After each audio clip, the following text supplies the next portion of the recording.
آج ہم نے سورۃ الحجر کی تلاوت کی ہے اور سورہ نحل کی۔ یہ دو صورتیں قرآن پاک میں آئی ہیں، دونوں کے معنی اگر میں آپ کو بتاؤں تو سننے والے کو ایسا لگے گا کہ اس کا کیا مطلب ہے۔ حجر کہتے ہیں پتھر کو، حجر اسود آپ نے سنا ہوگا۔ حجر جو ہے پتھر کو کہتے ہیں، اصحاب الحجر کا اس میں نام ہے، یعنی پتھر والے لوگ، وہ ایک قوم تھی، ان کا تذکرہ اس میں آیا ہے۔ اور سورۃ النحل دوسری سورہ ہے جس کا مطلب ہے شہد، شہد کے نام سے پوری قرآن میں سورہ ہے۔ وہ دونوں کا تذکرہ قرآن پاک میں آیا ہے اور دونوں بہت عجیب و غریب چیزوں کا ذکر ہے۔ یہ اصحاب الحجر کون تھے؟ پتھر والے لوگ۔ یہ ایک ایسی قوم تھی، بہت اونچے چوڑے لمبے لوگ تھے، بڑے طاقتور لوگ تھے، اور ان کا کام یہ تھا کہ پورے پتھر کے پہاڑ کو ہاتھوں سے تراش کر کے اپنا گھر بنا لیتے تھے۔ یہ معمولی بات نہیں ہے، یعنی پتھر کو ڈیزائن کرنا، تراشنا اور اس کے اندر جو ہے دروازے بنانا، کمرے بنانا، سب پہاڑ کے اندر ہی ہوتا تھا۔ باقی کوئی چیز اینٹ سیمنٹ سے جس طرح دیواریں بنائی جاتی ہیں نہیں ہے، یہ وہ آج بھی ان کے بنائے ہوئے گھر میں موجود ہیں۔ مدائن صالح اس کو کہا جاتا ہے، سعودی عرب میں یہ شہر موجود ہے، الاولا نام سے۔ اب ان لوگوں نے اس کو پکنک پوائنٹ بنا دیا ہے۔ پہلے وہاں کوئی جاتا نہیں تھا، لیکن اب ہر چیز میں پیسہ چاہیے تو اس کو بھی ٹورسٹ پلیس کے طور پر کھول دیا گیا ہے۔ تو یہ حضرت صالح علیہ السلام کی قوم ہے۔ حضرت صالح علیہ السلام کو اس قوم کی ہدایت کے لیے بھیجا گیا تھا۔ تو حضرت صالح علیہ السلام آئے، اس قوم کو قوم سمود بھی کہا گیا ہے۔ اکڑ بھی بہت تھی، گھمنڈ بھی بہت تھا، جتنے لمبے تھے اتنے گھمنڈ بھی تھے، متکبر تھے، اور وہ اپنے سامنے کسی کو بھی کچھ نہیں سمجھتے، وہ سمجھتے کہ سب سے زیادہ طاقتور ہم ہیں، اور بڑے فنکار لوگ تھے۔ تو جب حضرت صالح علیہ السلام ان کے پاس آئے اور ایمان کی انہیں دعوت دی، ایک تو وہ طاقتور تھے، پہاڑوں کو تراش کر گھر تو بنا لیتے لیکن ایمان سے محروم تھے۔ حضرت صالح علیہ السلام نے ایک خدا کی طرف دعوت دی، اللہ کی عبادت کرو اور دوسرے بتوں کی پوجا، یہ فلاں فلاں چیزیں چھوڑ دو۔ انہوں نے کہا آپ جھوٹ بولتے ہیں، یہ سب چیزیں ہوتی نہیں ہیں۔ وَلَقَدْ كَذَّبَ أَصْحَابُ الْحِجْرِ الْمُرْسَلِينَ۔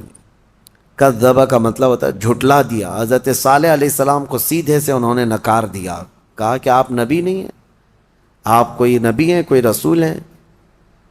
تو بہرحال حضرت صالح علیہ السلام کنٹینیو دعوت دیتے رہے، تو اس قوم نے کیا کہا جانتے ہیں؟ ہم تو اپنے ہاتھوں سے پہاڑ کو تراشتے ہیں تو گھر بن جاتا ہے، آپ اگر سچ میں اللہ کے نبی ہیں تو اس پہاڑ سے کوئی زندہ جانور نکال کر کے دکھا دیجیے۔ آپ پہاڑ کے یعنی پتھروں سے۔ تو حضرت صالح علیہ السلام کو چیلنج کیا تھا لوگوں نے۔ نبی صالح علیہ السلام ایک پتھر کے پاس آئے اور اس پتھر کو آپ نے ہاتھ مارا تو اس پتھر سے ایک اونٹنی پیدا ہوئی، اور وہ بھی حاملہ اونٹنی، چلتی تھی، پھرتی تھی، ساری چیزیں۔ آپ کو میں یہ بات بتا دوں کہ جانور سے جانور کا پیدا ہونا یہ نیچرل ہے، اور کسی پتھر سے ایک جاندار پیدا ہو جانا، اس کو کیا کہیں گے؟ یہ معجزہ ہے۔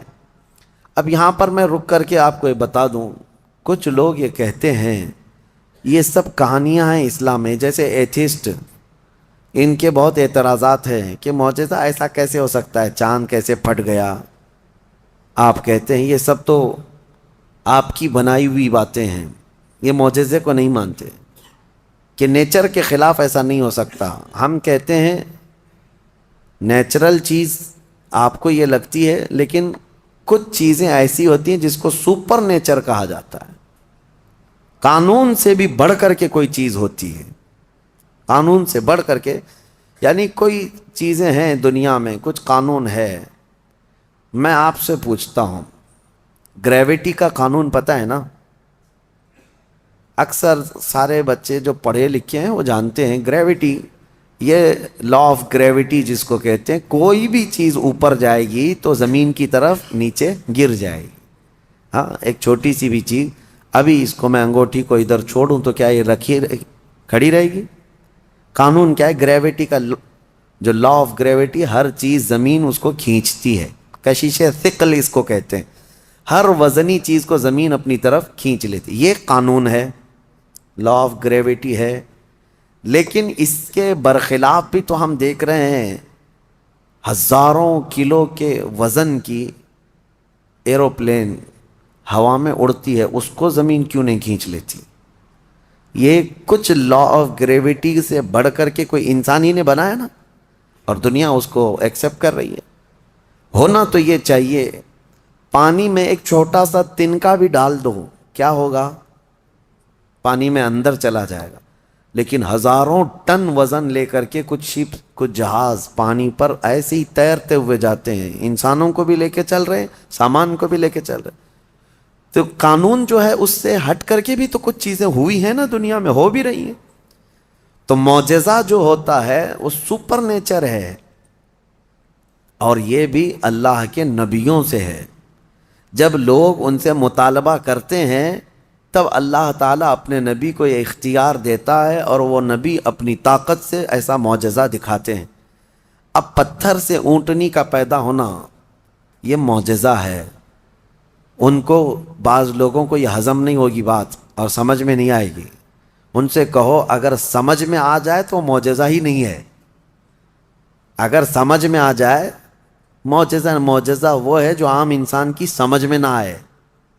عام انسان کی سمجھ میں نہ آئے وہ کیا ہے؟ معجزہ ہے. حضرت صالح علیہ السلام نے کر کے دکھایا. اب وہ اونٹنی چرتی بھی تھی، آتی بھی تھی، یہ صاف نشانی دیکھ رہے تھے وہ لوگ کفار و مشرکین. لیکن ہوتا ہے نا کچھ لوگ جو انت بھکت ہوتے ہیں، گوبر بھکت ہوتے ہیں، ان کو ہزار صاف نشانیاں دکھیں، نہیں، نہ ایمان لانا نہیں ہے.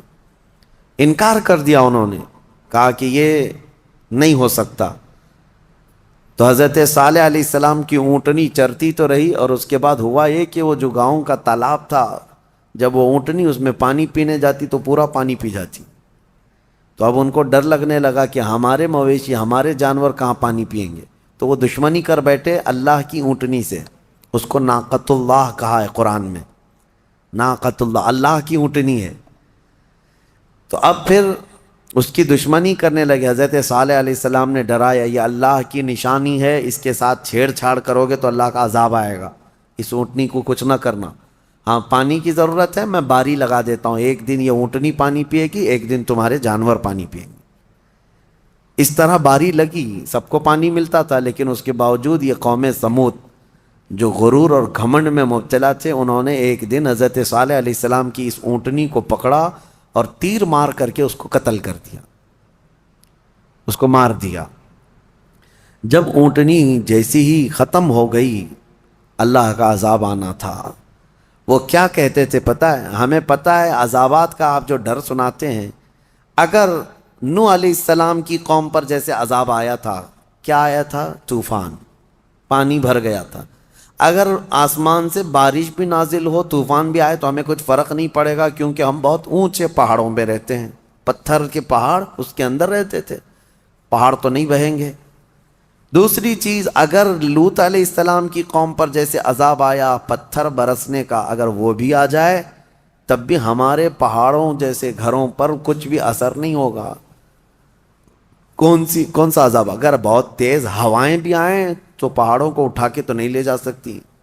یہ پورا ایک ایک پہاڑ 2000 3000 فٹ اونچے پہاڑ ہیں. آج بھی جا کے دیکھ سکتے ہیں آپ، اتنے اونچے اونچے پہاڑوں کو تراش دیتے تھے لوگ اور گھر بنا کر اس میں رہتی کہ ہوائیں بھی اس کو نہیں اڑا سکتی. تو طوفان کا عذاب، پتھر کی بارش کا عذاب، یا پھر ہواؤں کا عذاب کیا آئے گا؟ وہ چیلنج کرتے تھے حضرت صالح علیہ السلام کو. حضرت صالح علیہ السلام نے اللہ کی بارگاہ میں عرض کی کہ مولا، میں نے جو دعوت دینی تھی ان کو دے دی، اور یہ سرکشی پر اتر آئے ہیں. تو اللہ تعالیٰ نے عذاب جو بھیجا وہ کیسا عذاب تھا؟ فَأَخَذَتْهُمُ الصَّيْحَةُ.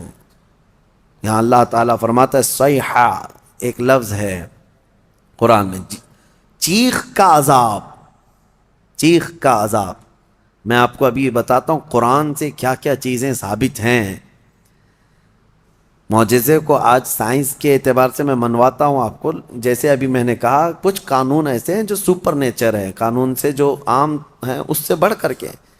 اب چیخ کا جو عذاب ہے، چیخ کس کی چیخ تھی؟ حضرت جبرائیل علیہ السلام آئے زمین پر، انہوں نے ایک چیخ ماری، آواز نکالی. اب فرشتے کی آواز میں کیا طاقت تھی واللہ عالم. وہ آواز جب پھیلتی گئی تو اتنی تیز آواز تھی کہ یہ اپنے گھروں میں، پہاڑوں جیسے پتھروں کے گھروں میں جہاں تھے، اس آواز کی وجہ سے ان کا بھیجا نکل کر کے کانوں سے باہر آ گیا، اور وہ جہاں تھے وہیں پڑے کے رہ گئے. آواز کو برداشت نہیں کر سکتا آدمی. اب میں آپ کو بتاؤں، دنیا چیخ کے عذاب کو دیکھ چکی ہے، تبھی جا کر کے یہ بم والی جو آج کیفیت ہے، کئی جگہوں پر جو بارود بم وغیرہ جو بنائے گئے، اس میں ہوتا کیا ہے؟ صرف آگ نہیں لگتی ہے بلکہ اس میں آواز ہے، اور جتنی تیز آواز ہوتی ہے اتنی تیز ہلاکت ہوتی ہے. جتنے بم بنائے جاتے ہیں، ایٹم بم ہوں یا اور بھی دوسرے، اس میں بہت سخت قسم کی آواز، جب وہ بم پھٹتا ہے تو یہ آس پاس کی چیزیں جو ٹوٹتی ہیں یہ بارود کی وجہ سے نہیں ٹوٹتی، صرف اس آواز کی وجہ سے ٹوٹتی ہیں. آواز کے اندر یہ طاقت ہے. کبھی آپ ڈی جے کو بجتے ہوئے دیکھتے ہوں گے، جب بہت تیز ساؤنڈ ڈی جے والے لگاتے ہیں تو ہمارے گھر کی کھڑکیاں ہلنے لگ جاتی ہیں. آپ محسوس کرنا، کبھی آپ کے گھروں کے سامنے سے اگر کوئی ڈی جے جانے لگ جائے تو گھر کے برتن بھی ہلنے لگ جائیں گے. ان کو کون ہلا رہا ہے؟ برتنوں کو کون ہلا رہا ہے؟ کھڑکیوں کو کون ہلا رہا ہے؟ آواز میں اتنی طاقت ہے. یہ تو ڈی جے بہت شارٹ قسم کی آواز ہے جس کو آج آپ سن سکتے ہیں، لیکن جو بم کی آواز ہے اس کو آپ کے کان نہیں سن سکتے. اور یہ دنیا کی بنائی ہوئی آوازیں ہیں، اس سے کئی ہزار گنا زیادہ ایک فرشتے کی آواز میں طاقت ہے. جب وہ آواز آئی ہوگی تو پھر انسانوں کا کیا حشر ہوا ہوگا. تو صرف چیخ کی وجہ سے وہ پوری قوم ہلاک ہو گئی، سب اپنے گھروں میں پڑے رہ گئے، وہ عذاب الہی کے شکار ہو گئے. یہ ان کا ذکر اس سورے میں آیا ہے. ان کو اصحاب الحجر کہا گیا ہے. یہ پتھر والی قوم ہے. اے گھمنڈ میں مبتلا لوگو، آج تمہیں اگر ایسا لگتا ہو کہ میرے پاس بہت کچھ ہے اور میں بچ جاؤں گا، تو اصحاب الحجر نہیں بچ سکے. وہ اپنے پہاڑ جیسے گھروں کے اندر مردہ پڑے رہ گئے. صبح جا کر کے دیکھا گیا تو سب کی لاشیں بدبو میں سڑ رہی تھیں. صرف اس چیخ کے عذاب میں سب مبتلا ہو گئے، پوری قوم ہلاک ہوئی. اب آپ اندازہ کریں، قیامت بھی جو قائم ہونی ہے نا، وہ بھی آواز پہ ہی قائم ہونی ہے. آواز، یہ آج دنیا کو اچھی طرح سے پتا ہے کہ ساؤنڈ کے اندر کتنا پاور ہے، اور آواز کے ذریعے سے ہی پوری دنیا کو ختم کیا جائے گا. کیسے؟ حضرت اسرافیل علیہ السلام سور پھونکیں گے. سور ایک باجے جیسی شکل کی ایک چیز ہے. یہ اسرافیل علیہ السلام ایک فرشتے ہیں اللہ کے، وہ ہاتھ میں لے کر کھڑے ہیں انتظار میں کہ جب مولا کا حکم ہوگا اس کو بجائیں گے. جیسے ہی اس کو پھونکنے لگیں گے دنیا میں آواز پھیلے گی. پہلے ہلکی ہلکی ہلکی ہوتے ہوئے وہ آواز اتنی بڑھ جائے گی کہ لوگ پہلے اس آواز کو سنتے ہوئے بے ہوش ہو جائیں گے. پھر اسی آواز پر پوری دنیا کی موت ہو جائے گی. ایک بھی باقی نہیں رہے گا، ایک بھی باقی نہیں رہے گا. اس سور کی آواز پر سارے کے سارے پورے روئے زمین پر جتنے انسان ہیں وہ سب کے سب مر جائیں گے. یہ قیامت قائم ہونے کا منظر ہے. پھر اللہ تبارک و تعالی زمین میں زلزلے پیدا فرمائے گا، اور پھر یہ پہاڑ سب پورے اڑنے لگ جائیں گے. زمین ختم کر دی جائے گی، ساری چیزیں ختم کر دی جائیں گی. پھر اللہ تبارک و تعالی جو میدان قیامت قائم فرمائے گا، پھر اس میں سارے انسانوں کو جمع کرے گا. تو سور پھونکا جائے گا، اور سور کی آواز بہت تیز ہوگی. لیکن الحمدللہ آپ نہ گھبرائیں، ہمارے اوپر نہیں آنی ہے قیامت، کیونکہ فرمایا گیا قیامت جو ہے کسی بھی مومن پر نہیں آئے گی. اس وقت کوئی مومن باقی نہیں رہے گا، مسلمان نہیں رہے گا۔ قیامت جو سور پھونکی جائے گی اور اس وقت جو سارے لوگ ہلاک ہوں گے، اس میں ایمان والے لوگ نہیں رہیں گے۔ ایمان والے بہت پہلے ہی دنیا سے جا چکے ہوں گے۔ اب آپ اندازہ کرو، جب سارے ایمان والے ختم ہو جائیں تبھی قیامت کو آنا ہے، اور جب تک مومنین زندہ ہیں قیامت نہیں آئے گی۔ یہ روایات سے ثابت ہے۔ تو بہرحال سور کی بھی آواز ہی ہے، آواز کا پاور ہے، اور قیامت بھی اسی میں قائم ہونی ہے۔ اب اس کے بعد دوسری سورہ ہم نے تلاوت کی ہے، سورہ نحل۔ سورہ نحل شہد کا ذکر آیا ہے۔ اللہ تعالیٰ فرماتا ہے، اللہ کی نشانیوں میں سے ہے یہ بھی، یخرج من بطونها شراب مختلف الوانہ فیہ شفاء للناس۔ شہد کی مکھی کا ذکر ہے کہ اللہ تبارک و تعالیٰ اس کے منہ سے ایک ایسے رس کو نکالتا ہے جو دنیا کی سب سے میٹھی چیز ہے، اور اللہ فرماتا ہے اس میں لوگوں کے لیے شفا ہے۔ کس میں؟ شہد میں۔ شہد میں شفا ہے، اس کی گارنٹی قرآن سے ہے۔ اللہ نے فرمایا الگ الگ رنگ کے پھولوں سے یہ مکھی چوس کر کے آتی ہے رس، اور اپنے چھتے میں لا کر چھوڑ دیتی، اور اس کے بعد اس میں مٹھاس آتی، اور غضب کی مٹھاس، اس کی مٹھاس کا مقابلہ کوئی نہیں کر سکتا۔ جو اوریجنل مٹھائی ہے وہ شہد ہے دنیا میں، باقی سب چیزوں کو چھوڑ دے، سب بنی ہوئی ہیں، لیکن اوریجنل جو مٹھاس ہے وہ صرف شہد کی ہے۔ اس کا ذکر کیوں ہے؟ دو جانوروں کا اللہ نے ذکر فرمایا، ایک گائے کا، یعنی دودھ دینے والی جو بھی ہے، اللہ فرماتا ہے کہ ہم دودھ کہاں سے نکالتے ہیں، دودھ کہاں سے آتا ہے؟ قرآن فرماتا ہے من بین فرث و دم، گوبر اور خون کے بیچ سے۔ گائے چارہ کھاتی ہے، اس کے بعد اس کو جگالی کر کے وہ ہضم کرتی ہے، اور اس کا وہ فضلہ بن جاتا ہے، اور اسی سے تھوڑا خون بھی بنتا ہے۔ خون اور اس کے گوبر کے بیچوں بیچ سے دودھ کو اللہ نکالتا ہے۔ اللہ فرماتا ہے من بین فرث و دم لبنا خالصا، خالص دودھ نکلتا ہے، نہ اس میں گوبر کا اثر آتا ہے، نہ خون کا اثر آتا ہے، اور نہ ہی کسی گائے کو چیر کر کے دیکھ لو کہ کوئی فلٹر اندر رکھا ہوا ہے۔ کون سی مشین لگی ہوئی ہے؟ کون سی مشین لگی ہوئی ہے کہ اس دودھ کو صاف کر کے، یعنی اس میں خون کے ذرات ہیں تو الگ کر دے، گوبر کے ذرات ہیں تو الگ کر دے؟ میاں رنگ بھی نہیں آتا اور نہ ہی مزہ آتا ہے۔ دودھ کے اندر کبھی خون کا مزہ آیا؟ دودھ کے اندر کبھی گوبر کا مزہ آیا؟ نہ مزے کو اللہ ملنے دیتا ہے، نہ اس کے اثر کو، نہ اس کے رنگ کو ملنے دیتا ہے۔ اور قرآن میں اللہ فرماتا ہے کہ ان دونوں کے بیچ سے خالص دودھ کو نکالتا ہے اللہ تعالیٰ، اور یہ پینے والوں کے لیے پیٹ بھرنے والی غذا ہے۔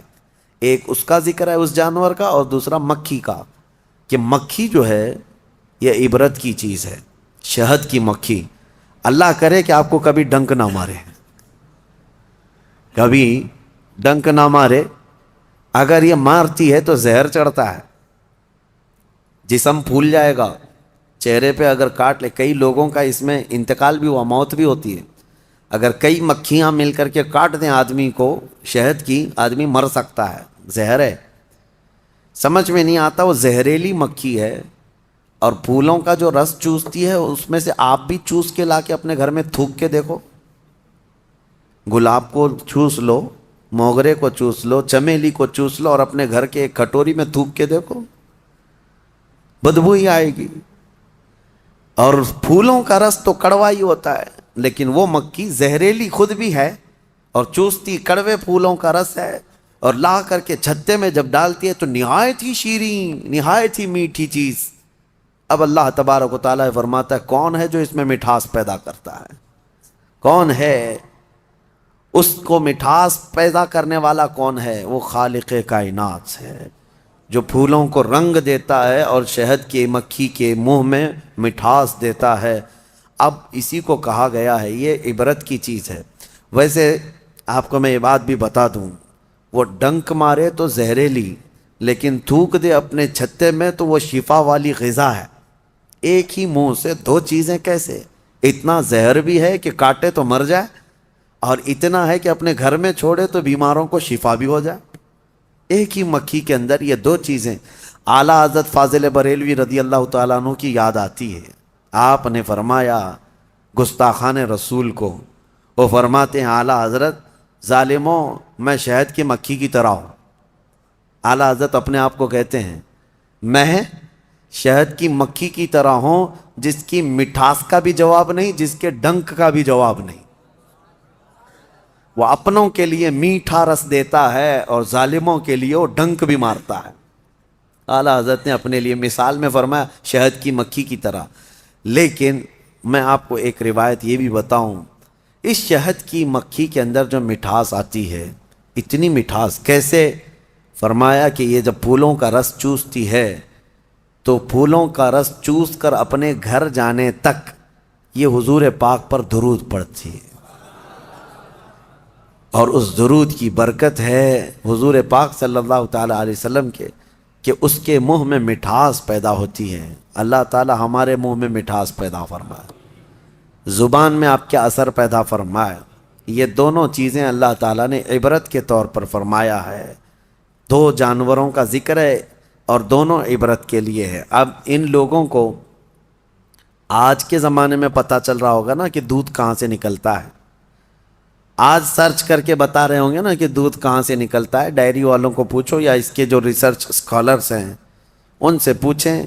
لیکن قرآن 1400 سال پہلے بغیر کسی سونوگرافی کے، بغیر کسی چیر پھاڑ کے جب بتا رہا ہے، تو آج بھی ان لوگوں کو عقل میں نہیں آتی بات کہ آخر یہ باتیں قرآن میں آئی کیسے؟ اس وقت نہ سائنس کا وجود، نہ کسی مشین کا وجود۔ تو محمد عربی صلی اللہ تعالیٰ علیہ وسلم کی زبان سے جو کلمات نکلے وہ ان کے اپنے نہیں ہیں، یہ خلاق کائنات کے کلمات ہیں۔ جس نے پوری کائنات کو پیدا کیا اسی نے یہ تمام چیزیں بیان کیا۔ آج ہی کے پارے میں ہم نے دو بہت اہم آیتیں تلاوت کی ہیں، وہ ہمارے لیے بہت ہی ہمت والی آیتیں ہیں۔ اللہ فرماتا انا نحن نزلنا الذکر وانا لہ لحافظون، بے شک ہم نے ہی قرآن کو اتارا ہے اور ہم ہی اس کی حفاظت کرنے والے ہیں۔ اللہ کا وعدہ ہے، یہ 26 لے کر کے جو بیٹھے ہوئے ہیں یہ پاکھنڈی مر جائیں گے، قرآن کا کچھ نہیں کر سکیں گے، کچھ نہیں کر سکیں گے۔ قرآن برسوں سے اسی طرح محفوظ ہے۔ اچھا ایک بات میں آپ کو بتا دوں، ایک جاہل بدتمیز قسم کا ایتھیسٹ اٹھا سوال کرتا ہے، کافی پہلے کی بات ہے، کہا کہ کہتے قرآن کو اللہ ہی حفاظت کرتا ہے، اللہ ہی حفاظت کرتا ہے۔ لے جا کر کے اس نے ہاتھ سے جلا دیا، کہا میں جلایا، قرآن تو بچا نہیں۔ یہ ایسی ہی پاگل ہے جیسے نمرود نے کیا تھا۔ حضرت ابراہیم علیہ السلام نے کیا کہا تھا نمرود سے؟ میں اس خدا کی عبادت کرتا ہوں جو موت بھی دیتا ہے، حیات بھی دیتا ہے۔ تو اس نے کیا کیا؟ جیل سے 2 قیدیوں کو نکالا اور ایک کو مار ڈالا اور ایک کو آزاد کیا، کہا میں بھی زندگی اور موت دیتا ہوں۔ یہ ایسی پاگل ایتھیسٹ ہے۔ اس نے قرآن کو جلا کر کے یا ختم کر کے کہا کہ یہ کہاں بچ سکا؟ نادانو، قرآن کا مطلب یہ اوراق نہیں ہے، یہ فنا ہے، یہ چیزیں ورق جو ہے یہ دنیا کی بنی ہوئی ہے۔ ہم اس ریولیشن کو مانتے ہیں جو قرآن نازل ہوا ہے، جو نفس مضمون ہے، وہ کبھی فنا نہیں ہوگا، وہ کبھی ختم نہیں ہوگا۔ وہ علم الہی ہے، وہ اللہ کی صفت ہے، وہ اللہ کی صفت ہے۔ قرآن میرے سینے میں ہے، ان کے سینے میں ہے، یا ورق پر ہے، یہ سب چیزیں جا سکتی ہیں، یہ چیزیں جا سکتی ہیں، لیکن وہ ریولیشن، وہ نزول قرآن کا، وہ کبھی ختم نہیں ہوگا۔ اس کے متعلق ہم کہتے ہیں تم 100 نہیں، 1000 نہیں، 1,00,000 جلا لو اوراق کو جلانے کا مطلب یہ سمجھتے ہیں کہ قرآن جلا دیا، قرآن ختم ہو گیا۔ نہیں، قرآن کی حفاظت اللہ خود فرما رہا ہے۔ اللہ فرما رہا ہے، یہ اپنے گھر دیکھ لیں، گھر نہیں بچا پا رہے ہیں، ان کا اپنا کوئی محفوظ نہیں رہ گیا ہے۔ اور یہ آج کی بات نہیں ہے میرے عزیزو، برسوں سے۔ ایک سوال یہ بھی آتا ہے کہ قرآن وہی آتھینٹک ہے یا نہیں۔ اس سے قبل بھی میں پہلی ہی تفسیر میں اس کو بتا دیا تھا، جب شروع کیے تھے ہم لوگ یہ سوالات، یہ ملحدین کی طرف سے آتے ہیں، بددین ایتھیسٹ جو ہیں، ناستک لوگ، وہ کہتے ہیں کہ کیسے پتا ہم نے یہی کہا کہ اگر اس کے خلاف تمہارے پاس کوئی ثبوت ہے کہ کوئی دوسرا بھی قرآن تھا تو لا کے دکھا دو۔ 1400 سال سے کہاں سوئے ہوئے تھے سارے لوگ؟ ایک ہی قرآن کیوں ہے پوری دنیا میں جو الحمدللہ سے شروع ہوتا ہے والناس پہ ختم ہوتا ہے؟ وہ کہیں کا بھی ہو، امریکہ کا ہو، انڈیا کا ہو، افریقہ کا ہو، پاکستان کا ہو، عرب کا ہو، کہیں پر بھی جاؤ قرآن آپ کو یہی ملنے والا ہے۔ حتیٰ کہ ہمارے درمیان سینکڑوں فرقے ہو گئے ہوں گے، ہر فرقے میں قرآن یہی ہے، یہی قرآن ہے۔ شیعوں کے ہاں بھی، دیوبندیوں کے ہاں بھی، اہل حدیث کے ہاں بھی، چاہے جتنے بھی مکاتب فکر دنیا میں ہیں، فرقے ہیں، سب کے پاس قرآن یہی ہے، یہی قرآن ہے۔ تو کوئی الگ قرآن کیوں نہیں ملتا؟ یہ ان کے لیے سب سے بڑا سوال ہے کہ اتنے تواتر تک، یعنی لاکھوں لوگوں کا ایک چیز پر جمع ہونا دنیا میں محال ہے، کوئی ایک تو اگینسٹ ہوگا۔ اب مسئلہ یہی ہے نا کہ قرآن کے خلاف یہ اس لیے زہر اگلتے رہتے ہیں کہ کبڑا یہ چاہتا ہے کہ پوری دنیا کبڑی ہو جائے، وہ یہ نہیں چاہتا کہ میری پیٹھ صحیح ہو جائے، وہ یہ چاہتا ہے کہ دنیا میں سب ویسے ہی دکھتے رہیں جیسے میں کبڑا ہوں۔ ہاں، خود کے گھروں کی کتابوں کا حال تو یہ ہے کہ بیچارے یہاں ایک الگ پبلش ہوتی ہے، وہاں ایک الگ پبلش ہوتی ہے، سب کے روایتیں بدلی ہوئی ہیں، اس کا مضمون الگ ہے، اس کا مضمون الگ ہے، بائبل پتہ نہیں مارکیٹ میں کتنی ملتی ہے، الگ الگ ہے، ویدوں میں تبدیلیاں ہیں، پران میں تبدیلیاں ہیں، شرح لکھنے والوں میں الگ الگ باتیں ہیں۔ تو ظاہر سی بات ہے دنیا میں دوسری کتابوں کو انہوں نے دیکھا تو سوچتے ہیں قرآن بھی ایسا ہی ہے۔ میں یہ کہتا ہوں ترجمے ہزار ہو سکتے ہیں، تفسیریں ہزار ہو سکتی ہیں، لیکن قرآن کا وہ نفس مضمون ایک ہی رہے گا، قیامت تک ایک ہی رہنے والا ہے۔ اور یہی اللہ کا وعدہ ہے، ہم نے ہی قرآن کو اتارا ہے اور ہم ہی اس کی حفاظت کرتے ہیں۔ ہاں، اور دوسری آیت جو میں کہہ رہا ہوں، دو آیتیں ہم نے پڑھی ہے۔ دوسری آیت ہے وَنَزَّلْنَا عَلَيْكَ الْقُرْآنَ تِبْيَانًا لِكُلِّ شَيْءٍ۔ اللہ فرماتا ہے ہم نے قرآن میں ہر چیز کا واضح بیان کر دیا ہے، واضح بیان کر دیا۔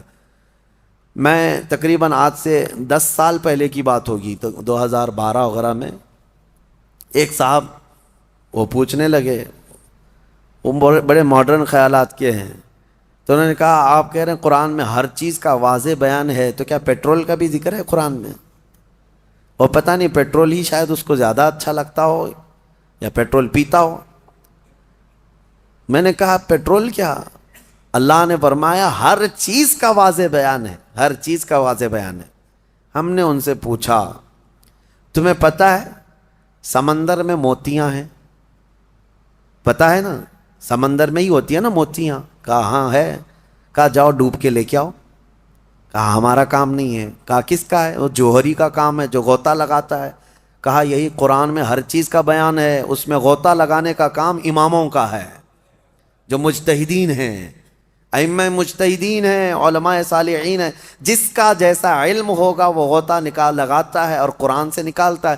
ارے سیدنا عبداللہ ابن عباس سید المفسرین صحابی ہیں، حضور سے سب سے زیادہ قرآن کی تفسیر سیکھنے والے، وہ کہتے ہیں قرآن کے علم کے بارے میں اگر میرے اونٹ کے گلے کی رسی بھی گم ہو جائے تو میں قرآن سے ڈھونڈ لوں گا، ہاں قرآن سے ڈھونڈ لوں گا۔ تو یہ ہر چیز کا واضح بیان ہے، لیکن یہ اپنے اپنے ظرف کی بات ہے، اپنے اپنے علم کی بات ہے۔ ہمیں پتہ ہے سمندر میں بہت سارے خزانے ہیں، لیکن ہر ایک کا کام نہیں ہے کہ سمندر میں جا کے موتیاں لے آئے۔ ہاں کچھ لوگ کوشش کر بھی لیں گے تو سیپیاں لا سکتے ہیں، سیپ لے لیں گے، موتیاں لانا اور وہ سب جانکار لوگوں کا، ماہرین کا کام ہوتا ہے۔ اسی طرح میرے عزیزو قرآن عظیم میں ہر چیز کا واضح بیان ہے۔ اس کا مطلب اب یہ بھی نہیں ایک فرقہ نکلا ہے اہل قرآن، ابھی ایک فرقہ ہے، انٹرنیٹ پر کتنے فرقے آئیں گے پتہ نہیں، ابھی 72 تو بہت پہلے ہی ہو گئے جو جہنم میں جانے والے تھے، ابھی آ ہی رہے ہیں، ان کی شاخیں پہ شاخیں ہو رہی ہے اہل قرآن۔ اور اللہ کی پناہ یہ اکثر جو ہے نا پاکستان سے نکلتے ہیں۔ ایک اسی طرح کا فرقہ جس میں وہ یہ کہتے ہیں کسی بھی حدیث کی ضرورت نہیں، کسی بھی چیز کی ضرورت نہیں، ہمارے لیے قرآن کافی ہے۔ قرآن میں اللہ نے فرمایا نا ہر چیز کا واضح بیان کیا، تو اس آیت کی وجہ سے اب کسی دوسری چیز کی ضرورت نہیں، بس قرآن ہی کافی ہے، قرآن ہی کافی۔ وہ دنیا کو ایسا گمراہ کرتا ہے آدمی، ہاں بات کرنے نہیں دیتا علماء کو، لیکن وہ لوگوں پر اپنے لچھے دار باتوں سے حاوی ہونے کی کوشش کرتا ہے۔ ہر چیز کا بیان قرآن میں، ہر چیز کا بیان قرآن میں۔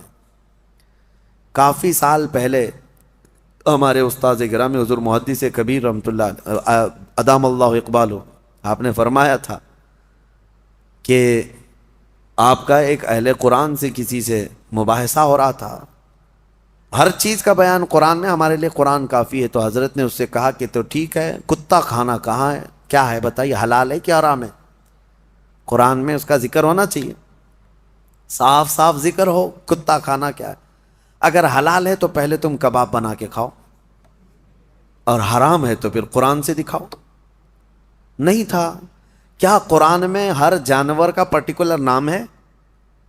نہیں ہے، فارمولے بتائے گئے ہیں، اور قرآن کو سمجھنے کے لیے رسول پاک کی حدیث ضروری ہے، کیونکہ وہی نور ہے جو اس پر روشنی ڈالتا ہے۔ نبی پاک صلی اللہ علیہ وسلم کی حدیثوں کے بغیر قرآن کو سمجھنے کی کوشش کرو گے، پھر اٹکل پچھو مارتے رہ جاؤ گے، اس کا مطلب یہ ہو سکتا ہے، اس کا مطلب یہ ہو سکتا ہے۔ نبی پاک صلی اللہ تعالیٰ علیہ وسلم کی احادیث سے جس نے قرآن کو سمجھا وہ ہدایت پر ہے، وہ ہدایت پر ہے۔ ورنہ یہی انٹرنیٹ کے کیڑے جو ابھی نکلے ہوئے ہیں، اپنا فرقہ بنائے، اور انہوں نے کیا کیا انکار کر دیا، معجزہ نہیں ہوتا، یہ تورات زبور انجیل کوئی کتاب ہی نہیں تھی، ہاں، اور سب سے افضل قوم جو تھی وہ بنی اسرائیل تھی، امت محمدیہ نہیں ہے۔ آیتوں کے ذریعے سے بہت کچھ توڑ مروڑ کر کے مانے، کہاں سے سمجھ رہا ہے؟ اس سے سوال کرو تو کہا ہم اپنی عقل سے سمجھتے ہیں، عقل سے سمجھتے ہیں، ان کو حدیث کی ضرورت نہیں، حدیث کا لفظ تک نہیں لیتے، وہ کہتے ہیں عقل سے، ہم اپنی عقل سے سمجھتے ہیں، اللہ نے ہم کو اتنی ہدایت دی۔ اگر ان سے صرف ایک سوال کر لیں، ایک سوال کر لیں، سب چیزیں تمہارے لیے قرآن ہی کافی ہے نا۔ پہلی بات تو یہ بتاؤ کہ یہ قرآن تم تک آیا کیسے؟ کیا تمہاری عقل پہ ڈائریکٹ نازل ہو گیا، جبرائیل امین لا کر کے دے دی؟ کہاں سے آیا قرآن؟ اس کی آتھینٹسٹی چاہیے، تو ان کو بولنا پڑے گا، ان کو بولنا پڑے گا کہ رسول اللہ پر نازل ہوا، اور اس کو جمع کس نے کیا؟ کس نے کیا؟ عام لوگ جانتے ہیں، صحابہ اکرام نے جمع کیا۔ اب صحابہ اکرام سے تابعین میں آیا، تابعین سے پھر اولیاء امت میں آیا، یہ ایسے ہی چلتا چلتا قرآن ہمارے تک آیا نا۔ اب یہ صاحب یہ بیچ کے سارے سند ہٹانا چاہتے ہیں، نہیں، ہم کو ڈائریکٹ چاہیے۔ اگر تم یہ صحابہ کرام اور یہ تابعین کے سلسلے کو ختم کرو گے تو قرآن کی سند بھی نہیں رہ جائے گی، قرآن کی سند بھی نہیں رہ جائے گی۔ قرآن کو اگر تم حقانیت والا کتاب مانتے ہو تو یہ ماننا پڑے گا اس کو ہم تک پہنچانے والی جو ذاتیں ہیں وہ نبی پاک صلی اللہ علیہ وسلم کے سچے غلام ہیں، اور انہوں نے ہی حضور کی حدیثیں بھی بیان کی، اور قرآن کی تشریح بھی انہوں نے ہی ہمیں سمجھایا۔ اسی لیے قرآن کو اپنی عقل سے نہیں بلکہ صحابہ اور تابعین کی سمجھ سے ہمیں سمجھنا ہے۔ جیسے رسول اللہ نے انہیں سمجھایا ہے ویسے ہم قرآن سمجھنا چاہتے ہیں، تو عقل نہیں، گوگل نہیں، بلکہ فہم صحابہ جس کو کہتے ہیں، صحابہ اکرام۔ ابھی لوگوں کو بڑا آسان ہے، آیت سمجھنا ہے گوگل کر دو، اور گوگل لا کر کے دیا، اور گوگل کتنی جگہ گلیوں میں پھنساتا ہے پتہ ہے، بڑی بڑی گاڑیاں لے جا کر کے نکڑ پہ لگا دیتا ہے۔ گوگل میپ والی آنٹی جو بولتی ہے اس کے پیچھے پیچھے چل کر کے کتنی مرتبہ تو ہم بھی دھوکے کھائیں۔ ہاں، ہم کو جو ہے دلی سے نکل کر کے گاڑی میں 6 لوگ تھے، میپ لگا کر کے چل رہے ہیں، میں کہا کہ مجھے پتہ ہے راستہ، ڈرائیور صاحب رامپور کے تھے، کہے کہ نہیں میپ سے چلیں گے، رات کے 2 بج چکے ہیں، میپ سے چلتے چلتے کچے راستے پر لے کے گئے۔ میں کہا بریلی کا راستہ اتنا کچا تو نہیں ہے، دلی ایئرپورٹ سے بریلی جانا ہے، کچے راستے پر لے جا کر ایک جگہ ڈیڈ اینڈ آ گیا، کچھ بھی نہیں، اور بیریکیٹنگ ڈال کر کے پولیس لوگ کھڑے ہیں، ٹارچ ہمارے اوپر مارنے لگے۔ کہا ادھر کیوں آئے؟ ہم نے کہا کہ ہم بریلی جا رہے ہیں۔ انہوں نے کہا یہ تو سب جیل ہے، یہاں کیسے آ گئے رات کے 3 بجے؟ تو یہ ہے گوگل وہاں تک پہنچاتا ہے۔ بہت سارے لوگ صرف جو ہے نا آیتوں کو گوگل کر کے وہیں تک جیل تک جانا چاہتے ہیں۔ صرف اس پر ڈیپینڈ مت رہو۔ ہاں، میں یہ نہیں، اس کا انکار نہیں کرتا کہ اس میں کچھ نہیں ہے، لیکن یہ آتھینٹک ہے یا نہیں اس کو سمجھنے کے لیے پھر تمہیں علماء حق کی ضرورت ہوگی۔ آج جو فارورڈ ہو رہے ہیں نا سارے میسیجز حدیث حدیث حدیث کہہ کر وظیفے وظیفے وظیفے. اس کے لیے بھی کیا تمہارے پاس اتنی عقل ہے کہ حقیقت میں یہ بخاری کی حدیث ہے یا نہیں؟ کیسے پتا تمہیں؟ یہ مسلم شریف کا اس میں ریفرنس دے دیا، کیسے پتا تمہیں؟ ایک بات یاد رکھو، قیامت تک جتنی بھی ٹیکنالوجی آ جائے لیکن علماء صالحین جو اصول جانتے ہیں ان کے محتاج ہی رہیں گے. امام غزالی رحمۃ اللہ علیہ فرماتے ہیں اگر علماء اس زمین پر نہ ہوں تو انسان سب جانور ہیں، وہ صرف جانوروں کی طرح گھومتے رہ جائیں.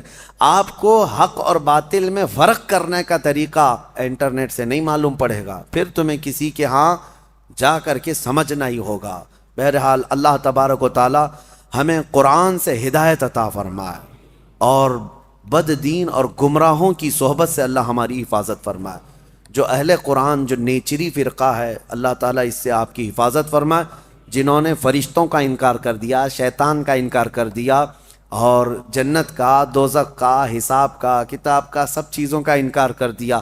وہ کہتے ہیں جو چیز نہیں دکھتی وہ ہوتی نہیں ہے، جو چیز دکھتی نہیں ہے وہ ہوتی نہیں. وہ جتنی دکھتی ہے اتنی ہی وہ مانتے ہیں، جتنی وہ دکھتی ہے ان کو اتنی مانتے ہیں. 9 مہینے تک اپنی بیوی کے پیٹ میں بچہ بھی نہیں مانتے، جب تک آیا نہیں دنیا میں تب تک بچہ ہے نہیں. ہاں، دکھنے والی چیز ہی ان کو یقین کرنا. اور دوسری ایک عجیب سی بات ہے، جتنی چیزیں دکھتی اسی پر ایمان لاتے ہو، اسی کو سمجھتے ہو، پھر یہ بھی کہتے ہو کہ گیلیکسی میں جو ہے اتنے سٹارز ہیں، کیا کیا ہیں اس میں، بہت سارے یہ ستارے گناتے سیارے ہیں. ہاں، اور پھر ان کے سولار سسٹم کے جو سٹارز ہیں وہ کہاں سے انہوں نے لا کے دکھایا؟ کیا ہر آدمی دیکھ رہا؟ آپ نے دیکھا یورینس، نیپچون، پلوٹو، یہ سب پتہ ہے نا سب آپ لوگوں کو؟ آپ جا کے دیکھ کے آئے سولار سسٹم میں جو ستارے سائنس دکھا، دیکھ کر کیا ہے؟ نہیں، لیکن سب مان رہے ہیں. کس نے کہا؟ سائنسدانوں نے کہا.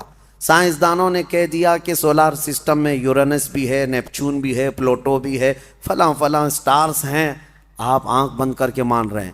اور یہ تو اتنا یقین ہے کہ چاند میں جا کر کے آ گئے، وہ بھی مان رہے ہیں، چاند کی ساری چیزیں مان لیے.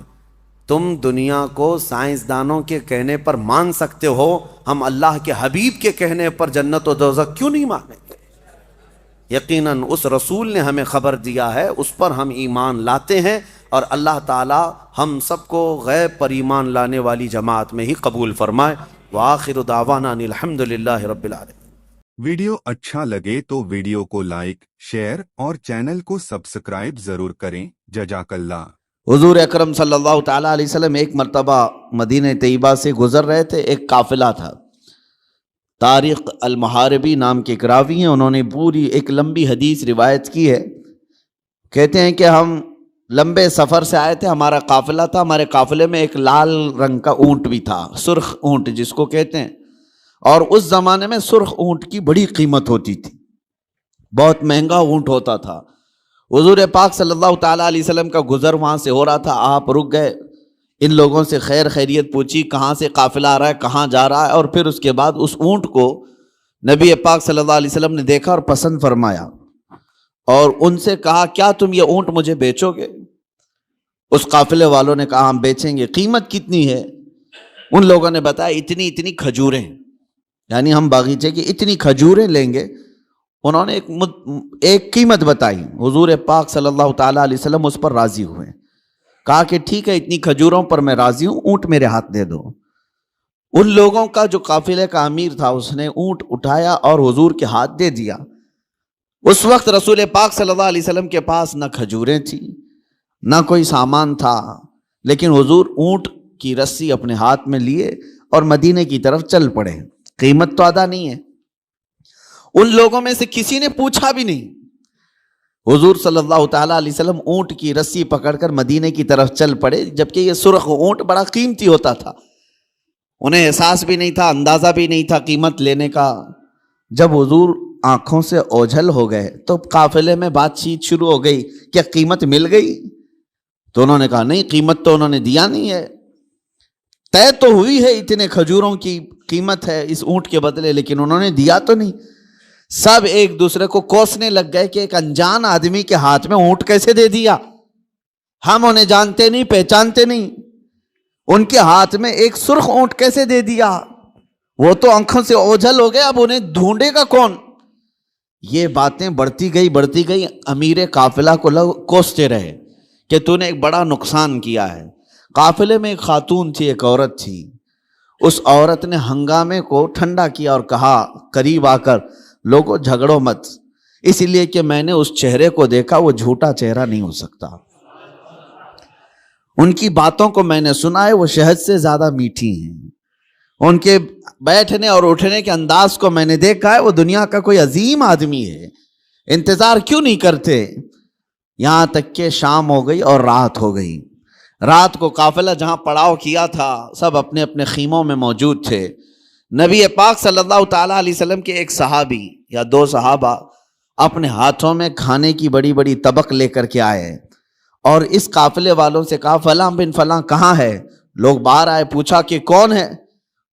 آئے ہوئے صحابہ نے کہا ہم محمد الرسول اللہ صلی اللہ علیہ وسلم کے غلام ہیں، ہم ان کی طرف سے آئے ہیں، دن میں ہمارے آقا نے آپ سے اونٹ خریدا تھا، اس کی قیمت کھجوریں پوری جتنی طے ہوئی تھی وہ ہم لے کر کے آئے ہیں مدینے سے۔ وہ کھجوریں پوری لا کر کے دیا اور کہا رسول پاک صلی اللہ تعالیٰ علیہ وسلم نے ساتھ میں ہمیں تمہارے پورے قافلے کے رات کے کھانے کا بھی انتظام فرمایا۔ قافلے والوں نے کھانا بھی لیا اور کھجوریں جو قیمت میں تھی وہ بھی لیا۔ یہ عرب میں اس طرح کا پہلا واقعہ تھا، ورنہ جو نظروں سے اوجھل ہو گیا وہ ہمیشہ کے لیے ختم ہو گیا۔ حضور پاک صلی اللہ تعالیٰ علیہ وسلم نے ان کے دلوں میں ایسے اخلاق بٹھائے کہ وہ مدینے میں ڈھونڈتے پھرتے تھے کہ وہ محمد ہیں کہاں، رسول پاک صلی اللہ تعالیٰ علیہ وسلم ہیں کہاں۔ پھر وہ دائرہ اسلام میں بھی آئے کئی لوگ، یہی وہ لین دین کے معاملات تھے جس میں میرے آقا صلی اللہ تعالیٰ علیہ وسلم تجارت کو پوری دنیا کے سامنے بتا کر ایسے اصول بتائے، سود سے پاک کیا جو قافلے کی ایک بڑی لعنت تھی، بلکہ معاشرے کی ایک بڑی لعنت تھی۔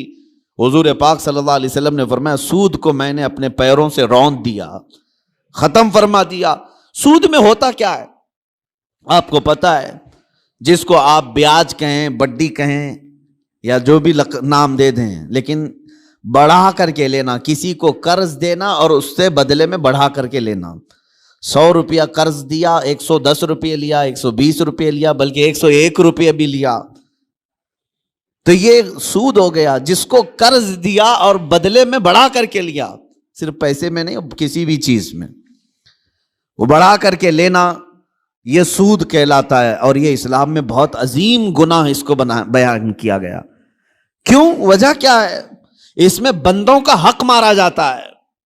ایک بندہ قرض میں ڈوبتا چلا جاتا ہے اور دوسرا امیر ہوتا چلا جاتا ہے۔ یہ نظام آج دنیا کے یہودیوں نے قائم رکھا ہے، پوری دنیا کو کریڈٹ پر چلاتے ہیں، زبردستی تمہیں کریڈٹ کارڈ پکڑائیں گے، کیوں؟ سود بھرتے رہو، تم اپنے حلال کمائی کی قیمت، اپنے پسینے کی قیمت ان کو سود میں چکاتے رہو، بھرتے رہو۔ لوگوں کو احساس بھی نہیں ہوتا، یہ دنیا اس عظیم لعنت میں تمہیں لے کر کے جا رہی ہے۔ میرے آقا صلی اللہ تعالیٰ علیہ وسلم نے ارشاد فرمایا جس نے سود کا ایک لقمہ کھایا اس کا گناہ اتنا بڑا ہے کہ جیسے کہ اس نے خانہ کعبہ کے سامنے اپنی ماں سے زنا کیا،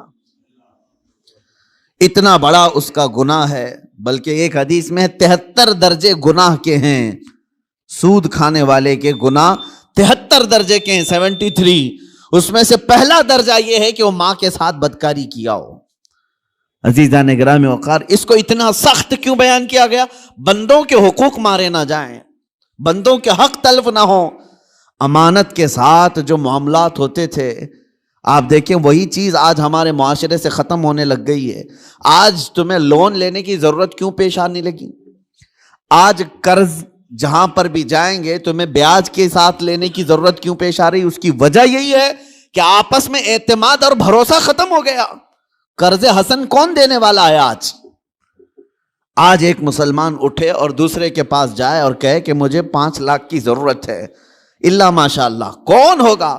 قریب سے قریب ترین دوست بھی منہ پھیر لیتا ہے۔ اس کی وجہ صرف ایک طرفہ نہیں ہے، 2 طرفہ ہے، قرض لینے والا اور قرض دینے والا دونوں۔ دونوں کے درمیان اعتماد کا رشتہ نہیں ہے. کچھ لوگ قرض لیتے ہیں لیکن وہ دینا نہیں چاہتے. یہ بھی بندوں کے حقوق کی پامالی ہے. ان کو کیوں دیا جائے قرض؟ لوگ ڈرتے اسی لیے کہ 5 لاکھ دوں کہ 1 لاکھ دوں، یہ تو دینے کا نام ہی نہیں لیتا. اور کچھ لوگوں کی لت پڑ جاتی عادت، اس سے بھی مانگا اس سے بھی مانگا اور قرض میں ڈوبتے چلے گئے. وہ ایسے بھکاری بن جاتے ہیں کہ ان کے لیے دروازے بند ہو جاتے ہیں. حدیث پاک سنو، رسول کریم صلی اللہ علیہ وسلم ارشاد فرماتے ہیں، جس نے قرض لیتے وقت یہ سوچا کہ دیکھا جائے گا، ادا کرنے کی اس کی نیت نہیں تھی، حضور صلی اللہ تعالیٰ علیہ وسلم فرماتے ہیں اس پر اللہ تعالیٰ زمین کو اور تنگ کر دیتا ہے، اس کے لیے دروازے تنگ ہو جاتے ہیں. اور فرماتے ہیں کہ جس نے قرض لیا اور دینے کی نیت تھی اور یہ سوچا کہ میری ناک زمین پر رگڑ جائے لیکن میں اس کا حق دوں گا، حضور فرماتے ہیں اللہ اس کے لیے روز دروازہ کھولتا ہے، اس کے لیے اسباب پیدا کرتا ہے. یہاں لینے والے کی دل میں خیال ہی نہیں رہ گیا کہ سامنے والے سے میں نے رقم لیا ہے.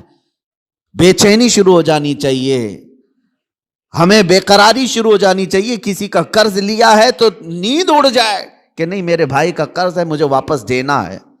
لیکن یہاں معاملات ایسے نہیں رہ گئے، جس کی وجہ سے آج دنیا نے تمہیں سود کا عادی بنا دیا. اب کون دیتا ہے قرض حسن؟ قرض حسن کا مطلب کیا ہے؟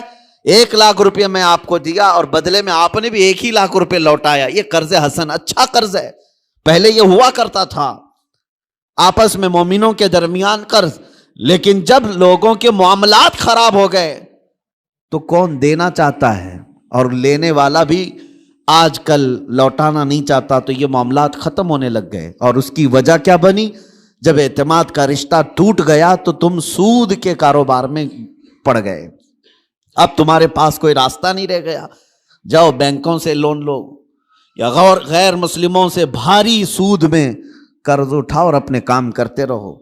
یہ سب کی نوبت صرف اسی وجہ سے آئی کہ آپس کے رشتے خراب ہیں، یہ معاملات خراب ہیں، ایک دوسرے کے ساتھ محبت کا رشتہ نہیں ہے. عزیزان گرامی وقار، یہ کام صرف ہم نے اپنے ہاتھوں تباہ کیا ہے، اپنے ہاتھوں برباد کیا ہے. آپ کو اندازہ ہو، ایک صحابی حضور صلی اللہ تعالیٰ علیہ وسلم کے پیچھے نماز پڑھتے تھے اور صبح فجر کی نماز میں بہت جلدی بھاگ کر چلے جاتے تھے، سلام پھیرتے ہی نکل جاتے.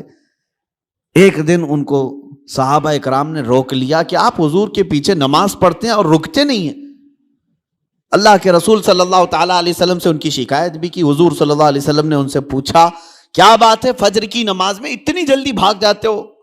اس صحابی نے جواب میں کیا عرض کیا، کہا یا رسول اللہ صلی اللہ علیہ وسلم، میرا گھر اور ایک یہودی کا گھر دونوں متصل ہے، لگے ہوئے ہیں، اور اس یہودی کے گھر کے آنگن میں ایک کھجور کا درخت ہے جس کی شاخیں میرے گھر کے آنگن میں بھی آتی ہیں، اور صبح صبح پکی کھجوریں میرے آنگن میں گر جاتی ہیں. میں اس لیے بھاگ کر جاتا ہوں کہیں میرے بچے جلدی اٹھ کر کے وہ کوئی کھجور کھا نہ لیں. میں وہ کھجوریں جمع کرتا ہوں اور اپنے پڑوسی کو اس کی امانت لوٹا دیتا ہوں. روز میرا یہ کام ہے. مجھے ڈر لگا رہتا ہے کہ کہیں میرے بچے وہ ناجائز کھجوریں نہ کھا لیں، پڑوسی کی کھجوریں جو ہمارے آنگن میں گری ہیں. یہ صحابہ کے اخلاق تھے. وہ یہودی تھا پڑوسی، اس کی ایک کھجور کھانا بھی انہیں گوارا نہیں تھا. کیا ہم نے بچوں کی یہ تربیت کی ہے؟ دوسرے کا مال نہیں اٹھانا چاہیے. یہاں تو بازار میں جا کر بھاؤ پوچھتے ہوئے نہ جانے کتنے انگور کھا جاتے ہیں لوگ. پھل پوچھتے پوچھتے کتنے تو چیک کرنے میں کھا جاتے ہیں، جبکہ یہ بھی جائز نہیں، بغیر اس کی اجازت کے، بغیر اس کی اجازت کے تمہارے لیے جائز نہیں ہے. اس صحابی کی یہ بات سن کر نبی پاک صلی اللہ تعالیٰ علیہ وسلم نے ارشاد فرمایا کوئی ہے ہم میں سے، میرے صحابہ میں سے، جو اس یہودی کا درخت خرید کر کے میرے اس صحابی کو دے دے تاکہ یہ سکون سے نماز پڑھ سکے. سوچو میرے عزیز ہو، اس وقت رسول پاک صلی اللہ تعالیٰ علیہ وسلم نے جب یہ ارشاد فرمایا تو صحابہ نے کہا کہ یا رسول اللہ، ہم اس یہودی کو بلاتے ہیں، کیا وہ بیچنے کو راضی ہے؟ اس پڑوسی کو بلائے جس کی کھجوریں یہ روز امانت کے ساتھ جمع کر کے اس کو دیتے تھے. وہ آیا، حضور صلی اللہ علیہ وسلم نے پہلے اس سے کہا کہ تو یہ اپنا درخت میرے اس صحابی کو دے دے. کہا کہ ایسے تو نہیں دے سکتا. کہا بدلے میں تو جنت کی کھجوروں کے درخت لے لے. اس نے کہا مجھے اس چیز پر یقین نہیں ہے. اگر بیچنا ہے تو میں قیمت میں بیچوں گا۔ جب حضور نے یہ جنت کی بات کی تو صحابہ جو بیٹھے تھے اس میں سے ایک صحابی حضرت ابو دحدہ وہ کھڑے ہوئے، کہا یا رسول اللہ صلی اللہ علیہ وسلم، اس ایک درخت کے بارے میں آپ نے فرمایا ہے کہ جنت کے درخت ملیں گے، کیا یہ میں اگر خرید لوں تو مجھے بھی ملیں گے؟ میں اگر خرید کر کے اس صحابی کو دے دوں؟ حضور صلی اللہ تعالیٰ علیہ وسلم نے ابو دحدہ سے کہا اگر تم خرید کر کے دیتے ہو تو اللہ تجھے بھی بہترین باغیچہ عطا کرے گا۔ وہ حضرت ابو دحدہ اس یہودی کا ہاتھ پکڑ کر کے باہر لاتے ہیں، چلو ہم ڈیل کرتے ہیں، ایک درخت میرے بھائی کو تجھے دینا ہے، بدلے میں بتا کیا لینا چاہتا ہے، کیا لینا چاہتا ہے؟ وہ مانتا نہیں تھا۔ حضرت ابو دحدہ کون صحابی ہیں میں آپ کو بتا دوں، اوالی مدینہ، مدینہ کا ایک علاقہ جہاں آج بھی اوالی اس کو کہتے ہیں، مسجد قباء کے قریب، وہاں کی کھجوریں دنیا کی سب سے بہترین کھجوریں مانی جاتی ہیں۔ اوالی مدینہ دنیا کی سب سے بہترین کھجوریں، مدینے میں بھی اوالی مدینہ کی کھجوریں سب سے اعلیٰ، اور اوالی مدینہ میں سب سے حسین و جمیل کسی کا باغیچہ تھا تو حضرت ابو دحدہ کا تھا۔ بہترین گھر بھی تھا اس باغیچے کے اندر، اور بہترین خوبصورت باغیچہ جس میں نہر بھی تھی۔ حضرت ابو دحدہ نے کہا کہ اس یہودی سے تو مجھے جانتا ہے؟ کہا کہ تجھے مدینے کا کون آدمی نہیں جانتا، تو ابو دحدہ ہے، باغیچے کے نام سے ہی لوگ جانتے ہیں، حسین و جمیل باغیچہ ہے۔ حضرت ابو دحدہ نے کہا کیا تو اس بات پر راضی ہے کہ میں وہ پورا باغیچہ اس ایک درخت کے حوالے دیتا ہوں، چاہتا ہوں یہ ایک درخت تو دے دے میرے اس بھائی کو، میں باغیچہ پورا دے دوں۔ اس یہودی نے کہا کیا مذاق ہے یہ، کیسا مذاق ہے؟ اس نے کہا رسول اللہ کی بات پر میں کبھی مذاق نہیں کرتا، اور نہ ہی مسلمانوں کو یہ زیب دیتا ہے، میں معاملات کر رہا ہوں تیرے ساتھ۔ اس یہودی نے کہا کوئی بات نہیں، درخت میں دینے کو تیار ہوں۔ ابو دحدہ نے وہیں پر جو کچھ لکھنا پڑھنا تھا سب کر لیا، بیچ دیا، نہ کوئی قیمت لینی تھی اس سے، کچھ نہیں۔ ایک درخت جو یہودی کے آنگن میں تھا بس وہی خریدنا تھا، وہ بھی اکھاڑ کر کے نہیں، وہ درخت تو وہیں رہے گا نا، لیکن ملکیت اس مسلمان کی ہوگی، صحابی کی۔ اس بات پر طے ہوا، باغیچہ بیچ دیا گیا۔ اب حضرت ابو دحدہ اپنے باغیچے کے باہر آئے، سنیے، باہر آئے اور باہر سے اپنی بیوی کو پکارا، یا ام دحدہ، اپنی بیوی کو زور سے پکارنے لگے۔ تو ان کی بیوی اندر باغیچے کے اندر اپنے حسین و جمیل گھر میں تھی، وہاں سے آواز سن کر کے کہتی ہیں کیا بات ہے کہ تم اندر نہیں آتے، باغیچے کے باہر سے مجھے آواز دے رہے ہو؟ ابو دحدہ نے کہا میں نے باغیچہ بیچ دیا، تو بھی باہر آ جا۔ عورتیں تو عورتیں ہوتی ہیں، لیکن وہ کمال کی عورتیں تھیں۔ وہ باہر نکلی اپنے گھر سے اور کہتی ہیں ابو دحدہ مجھے تمہاری عقل پر پوری زندگی سے زیادہ یقین ہے، یقیناً سودا کیا ہوگا تو بہترین سودا کیا ہوگا، ایسے تو تم اتنا حسین باغیچہ بیچ نہیں سکتے، اگر بیچا ہوگا سودا کیا ہوگا تو بہترین سودا کیا ہوگا۔ وہ گھر سے اسی وقت نکل آئی، ابو دحدہ گھر باغیچے میں بھی نہیں گئے، گھر میں بھی نہیں گئے۔ یہودی سے کہا آج سے تیرا ہے یہ باغیچہ۔ وہ باہر آئی، خاتون پوچھا کتنے میں تم نے یہ باغیچہ بیچا ہے؟ تو حضرت ابو دحدہ نے ہنس کر کے کہا میں نے یہ رسول اللہ کے ہاتھ میں بیچا ہے، جنت کے ایک باغیچے کے حوالے۔ اللہ تبارک و تعالیٰ کے رسول جسے وعدہ کریں وہ جھوٹا نہیں ہوتا۔ ام دحدہ نے ہنس کر کے کہا مجھے میری جان سے زیادہ تمہاری عقل پر یقین تھا، یقیناً تم نے جو سودا کیا وہ دنیا کا سب سے عظیم سودا ہے۔ چلو یہ نہیں ماتم کیا کہ کیسے بیچ دیا، کس کو کس کی باتوں میں آ کر کے کیا کر دیا۔ وہ خاتون بھی صحابیہ تھیں، رسول پاک صلی اللہ علیہ وسلم پر ایمان رکھتی۔ تو باہر آئے یہ دونوں لوگ۔ اب سنیے، وہ یہودی جو ہے رات کو اپنی بیوی کے پاس آتا ہے اور ہنستا ہے۔ مسلمانوں سے بڑا بیوقوف میں نے کسی کو دیکھا نہیں۔ انہوں نے میرے آنگن میں موجود ایک درخت کے بدلے مدینے کا ایک حسین و جمیل باغیچہ میرے ہاتھ میں دے دیا، لیکن یہ بھی تو دیکھو کہ درخت تو وہ ہمارا ہی رہے گا، وہ ہمارے آنگن میں ہے، درخت کو کون اکھاڑے گا، کون نکالے گا؟ وہ اپنی بیوی سے رات بھر ہنسی مذاق کرتا رہا کہ مسلمانوں کو میں نے بیوقوف بنا دیا۔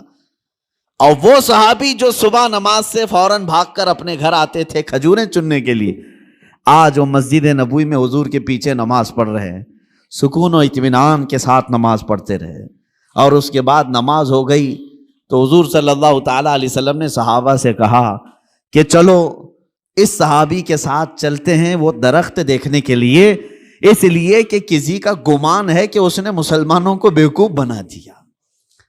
حضور پاک صلی اللہ تعالیٰ علیہ وسلم صحابہ کے ساتھ آئے، اور اس صحابی کے گھر کے پاس جو یہودی کے آنگن میں درخت تھا، صحابہ فرماتے ہیں جب ہم قریب پہنچ کر کے دیکھے تو وہ درخت خود اکھڑ کر کے اس صحابی کے آنگن میں آ چکا تھا، خود ان کے آنگن میں وہ درخت موجود تھا۔ عزیزان گرامی وقار، یہ لمبی حدیث ہے، اس میں مجھے جو عرض کرنا تھا وہ یہی تھا کہ اس صحابی کے عمل کو دیکھو کہ وہ ایک مشت کھجوریں بھی اپنے بچوں کو ناجائز طریقے سے نہیں کھانے نہیں دینا چاہتے۔ ہمارے معاملات جب خراب ہو گیا تو لوگوں کا اعتماد اور بھروسہ بھی نکلنے لگ گیا۔ یہاں لوٹ کھسوٹ ایسی کچھ چیزوں کی میں نشاندہی کرتا ہوں کہ اللہ کا عذاب کس قوم پر آیا تھا، ایک بہت بڑی قوم، حضرت شعیب علیہ السلام کی قوم، ان کے بارے میں قرآن میں ہے وَيَا قَوْمِ أَوْفُوا الْمِكْيَالَ وَالْمِيزَانَ بِالْقِسْطِ وَلَا تَبْخَسُوا النَّاسَ أَشْيَاءَهُمْ۔ حضرت شعیب علیہ السلام اپنی قوم کو بار بار ڈراتے تھے کہ ماپ تول میں کمی مت کرنا، ناپ تول میں کمی مت کرنا، برابر انصاف کے ساتھ لوگوں کو غلہ دیا کرو۔ وہ لوگ کیا کرتے تھے جس کو ڈنڈی مارنا کہتے ہیں، یعنی کلو کے کانٹے میں جو ہے فرق کر دینا، اور کہیں سے کچھ نہ کچھ سیٹنگ کر کے مال تھوڑا سا سامنے والے کو کم جائے۔ اس گناہ میں مبتلا تھی وہ قوم، اور اس کو اللہ کے نبی حضرت شعیب علیہ السلام اس قوم کو ڈراتے رہے، یہ زمین میں فساد ہے، اس چیز سے باز آؤ، وہ باز نہیں آتے تھے۔ جانتے ہو ناپ تول میں کمی کرنے کی وجہ سے اللہ کا بھیانک عذاب ان پر آیا، بہت سخت ترین عذاب آیا۔ قوم شعیب ہمیشہ کے لیے ہلاک کر دی گئی، اس کو قوم سمود بھی کہتے ہیں۔ حضرت شعیب علیہ السلام کی قوم پوری ہلاک و برباد ہو گئی، ناپ تول میں کمی کرتی تھی۔ آج ہو سکتا ہے کہ ترقی یافتہ دور میں ناپنے کی چیزیں بدل گئی ہوں، لیکن اگر اس میں بھی کوئی خیانت کرتا ہے ذرا برابر بھی، وہ اللہ کے عذاب میں گرفتار ہوگا، اس کی برکتیں ختم کر دی جائیں گی، اس کے چہرے کی رونق ختم کر دی جائے گی۔ اس لیے میرے عزیزو، ان معاملات میں پابند ہو جاؤ اور دیکھنا کہ ہمارے معاملات بالکل صحیح ہو جائیں گے۔ غیر مسلموں کے حالات تو آج ایسے کہ وہ لوگ اس چیز پر سختی کرتے ہیں، ان کی مارکیٹ میں سب ایک دوسرے کے تعاون کرنے والے ہیں، اور مومنوں میں ایک دوسرے کا تعاون کرنے والا نہیں۔ مارکیٹ میں اگر 4 دکانیں تمہاری ہیں، تمہاری تجارت زیادہ ہونے لگ گئی تو بغل والے کو حسد ہونے لگ گیا، سوچتے کہ میرا بھائی تو ہے، نہیں، حسد ہونے لگ گیا، اور تیسرا اس سے زیادہ جلنے لگ گیا۔ آپس میں اس بات کو لے کر کے سب جلن کے شکار ہیں، اور پھر اس کے بعد ہوتا یہ ہے کہ ذرا برابر کچھ کمی ہوئی تو دوڑے دوڑے بابا کے پاس جاتے ہیں، پڑوسی نے کچھ کرایا ہے، میری دکان میں کچھ ہوتا نہیں۔ تم آپس میں ایک دوسرے کو کیا کرایا اسی میں لگے رہے ہو۔ بلکہ ہم کچھ بازاروں میں گئے ہیں، دیکھا ہے، اور کسی کی دکان پر، غیر مسلم کی بات کر رہا ہوں، کوئی سامان نہیں مل رہا ہے، تو وہ سامان نہیں مل رہا ہے تو یہ نہیں کہتا کہ چلے جاؤ دوسری جگہ، بلکہ وہ وہیں کھڑا ہو کر کے اپنے کسی بھائی کا ریفرنس دیتا ہے، کہتا ہے فلاں جگہ یہ ملے گا، یہاں جاؤ اور میرا نام لے کر کے کہو۔ وہ آپس میں تعاون ہے ایک دوسرے کا۔ مومنوں، آپ سب لوگ ایک دوسرے کے تعاون میں جب تک نہ آئیں تو رحمت خداوندی سے محروم رہو گے۔ اللہ تبارک و تعالیٰ کا عذاب آئے گا معاملات میں خراب ہونے سے۔ اسی لیے سود کو حرام اسی لیے کیا گیا تھا کہ دوسروں کے حق نہ مارے جائے، دوسرا کوئی غریب سے غریب تر ہوتا جائے اور تم امیر سے امیر تر ہوتے جاؤ، یہ جائز نہیں اسلام میں۔ یہاں تک کہ غلہ جمع کر کے رکھنا اور وقت آنے کا انتظار کرنا، یہ بھی حرام ہے، حرام ہے۔ چاول کو ذخیرہ کر لیا، احتکار اس کو کہتے ہیں، اس کو جمع کر کے رکھ لیا اور سوچتا رہا کہ مارکیٹ میں چاول جب کم ہوگا تو میں اپنا غلہ باہر نکالوں گا، اور اس وقت جو 100 روپے کلو کا چاول ہوگا میں 500 روپے کا بیچوں گا۔ یہ احتکار سخت ترین حرام ہے۔ کچھ لوگ ذخیرہ اندوزی کرتے ہیں، پیاز کو، آلو کو، چاول کو، گیہوں کو، یہ جو روزمرہ کی ضروریات ہیں، اس کو جمع کر کے کئی گوڈاؤن میں سیف کر دیا، اور اس کے بعد مارکیٹ پر نظر رکھتے رہتے، مارکیٹ میں جب یہ چیزیں کم ہوں گی ہم اپنا غلہ باہر نکالیں گے۔ اسلام میں یہ جائز نہیں۔ بندوں کے حقوق مارنا یہ معاملات کی خرابی ہے، احتکار جائز نہیں ہے۔ اسی طرح میرے عزیزو، چند باتیں جو ہمارے ساتھ ہو رہی ہیں، جھوٹ بولنا۔ حضور پاک صلی اللہ تعالیٰ علیہ وسلم کے پاس ایک صحابی آئے، انہوں نے کہا یا رسول اللہ صلی اللہ علیہ وسلم، میں گھر بنانے کا کام کرتا ہوں، جس کو آپ مستری کہتے ہیں، معمار، میرا کیا ہوگا قیامت کے دن؟ حضور صلی اللہ علیہ وسلم نے فرمایا تو ابراہیم علیہ السلام کے ساتھ اٹھایا جائے گا۔ ایک صحابی آئے، انہوں نے کہا میں کپڑے سلتا ہوں، درزی ہوں، میرا کیا ہوگا؟ نبی پاک صلی اللہ تعالیٰ علیہ وسلم نے فرمایا تو حضرت ادریس علیہ السلام کے ساتھ اٹھایا جائے گا۔ ایک صحابی آئے، انہوں نے کہا کہ میں لوہے کا کام کرتا ہوں، حضور نے فرمایا تو حضرت داؤد علیہ السلام کے ساتھ اٹھایا جائے گا۔ جس کا جو پیشہ تھا اور جو نبی کا پیشہ تھا، حضور نے ان کے ساتھ اٹھائے جانے کی بشارت دی۔ ایک صحابی نے کہا کہ یا رسول اللہ صلی اللہ علیہ وسلم، میں تجارت کرتا ہوں، میرا کیا ہوگا؟ حضور پاک صلی اللہ تعالیٰ علیہ وسلم فرماتے ہیں اگر تو دو چیزوں کی پابندی کرتا ہے، جھوٹی قسم نہیں کھاتا اور جھوٹ نہیں بولتا، تو قیامت کے دن میرے ساتھ اٹھایا جائے گا۔ تجارت میں یہ دو چیزیں لوگ آج یہی زیادہ کرتے ہیں، جھوٹ بولنا اور جھوٹی قسم کھانا، اور سامنے والے کے کم عقل ہونے کو دیکھ کر کے اس کا استعمال کر لینا۔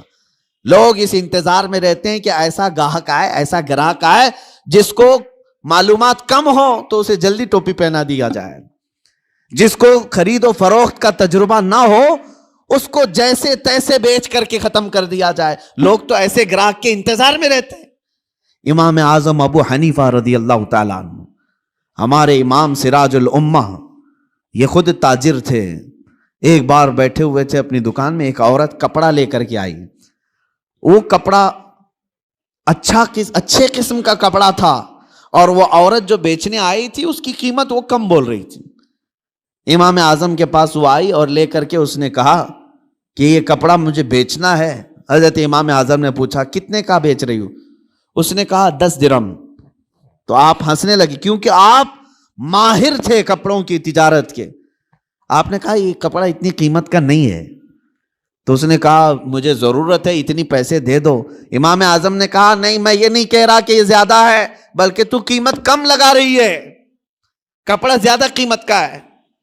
تو اس عورت نے کہا اچھا، قیمت کم میں نے لگائی ہے تو میں بڑھا کے بولتی ہوں، آپ بڑھا کر کے دے دیجئے، 50 درہم میں لے لیجئے۔ سیدھے بڑھا دیا۔ امام اعظم نے کہا نہیں، ابھی کم بول رہی ہے تو قیمت اس کی، اس کپڑے کی۔ اس نے کہا 100 درہم۔ امام اعظم نے کہا کپڑا اس سے بھی زیادہ کا ہے، یہ کپڑا اس سے بھی زیادہ قیمت کا ہے۔ اس خاتون نے 3 بار قیمت بڑھائی۔ تو امام اعظم ابو حنیفہ نے فرمایا جا تیرے گھر میں کوئی ذمہ دار مرد ہو تو اسے بھی لے کے آ۔ یہ تجارت کے معاملات، یہ نہیں کہ کوئی بھولا بھالا آیا ہے تو اسے ٹوپی پہنا کے بھیج دیا جائے۔ 10 درہم میں خرید لیتے، وہ کپڑا تو 400 درہم کا تھا۔ کہا کہ جا تیرے گھر میں کوئی ذمہ دار مرد ہے تو اسے لے کر کے آ۔ وہ خاتون گئی، اپنے مرد کو لائی۔ امام اعظم ابو حنیفہ رحمۃ اللہ تعالی علیہ نے اس کپڑے کو 400 درہم میں خریدا۔ کہا کہ پھر بھی میں نفع میں ہوں۔ فرماتے ہیں کہ میں جو بیچوں گا اس پر مجھے نفع آئے گا، لیکن میں یہ نہیں چاہتا تھا کہ سامنے والے کو اس کپڑے کی قیمت کا اندازہ نہیں تو میں اس کو پوری طرح سے ڈبا دوں۔ یہ رسول پاک صلی اللہ تعالیٰ علیہ وسلم کے اخلاق کریمانہ جو امام اعظم ابو حنیفہ نے بھی اپنی زندگی میں دکھایا ہے۔ اور ایک بات، ایک عورت اور آئی۔ عورتوں کو کچھ معاملات میں بہت معلوم ہے اور کچھ معاملات میں کچھ نہیں معلوم ہے۔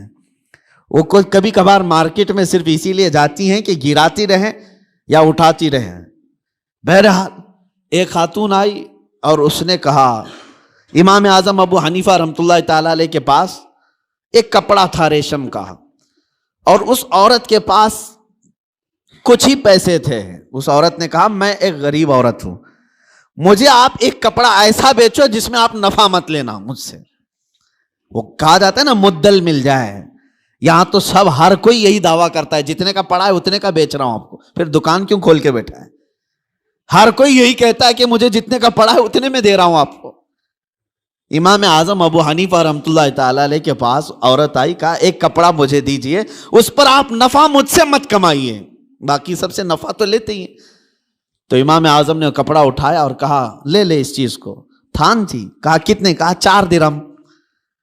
اس عورت نے کہا مجھ بڑھیا کا مذاق مت اڑائیے، وہ کپڑا جو ہے قیمتی تھا۔ امام اعظم ابو حنیفہ فرمانے 4 درہم، کہا میں سچ بول رہا ہوں 4 درہم میں لے لے۔ وہ خاتون کہتی ہے ایسا کیسے ہو سکتا ہے اتنے کم قیمت کا؟ امام اعظم ابو حنیفہ رحمۃ اللہ علیہ فرماتے ہیں میں نے اس کے ساتھ ایک اور کپڑا خریدا تھا، یعنی جب میں اس کپڑے کو دکان میں لایا تھا 2 تھان تھے میرے پاس، اور ایک تھان بیچ کر کے میں نے پورا نفع لے لیا، اب یہ کپڑا صرف مجھے 4 درہم کا پڑتا ہے، تھا وہ 100 درہم کا۔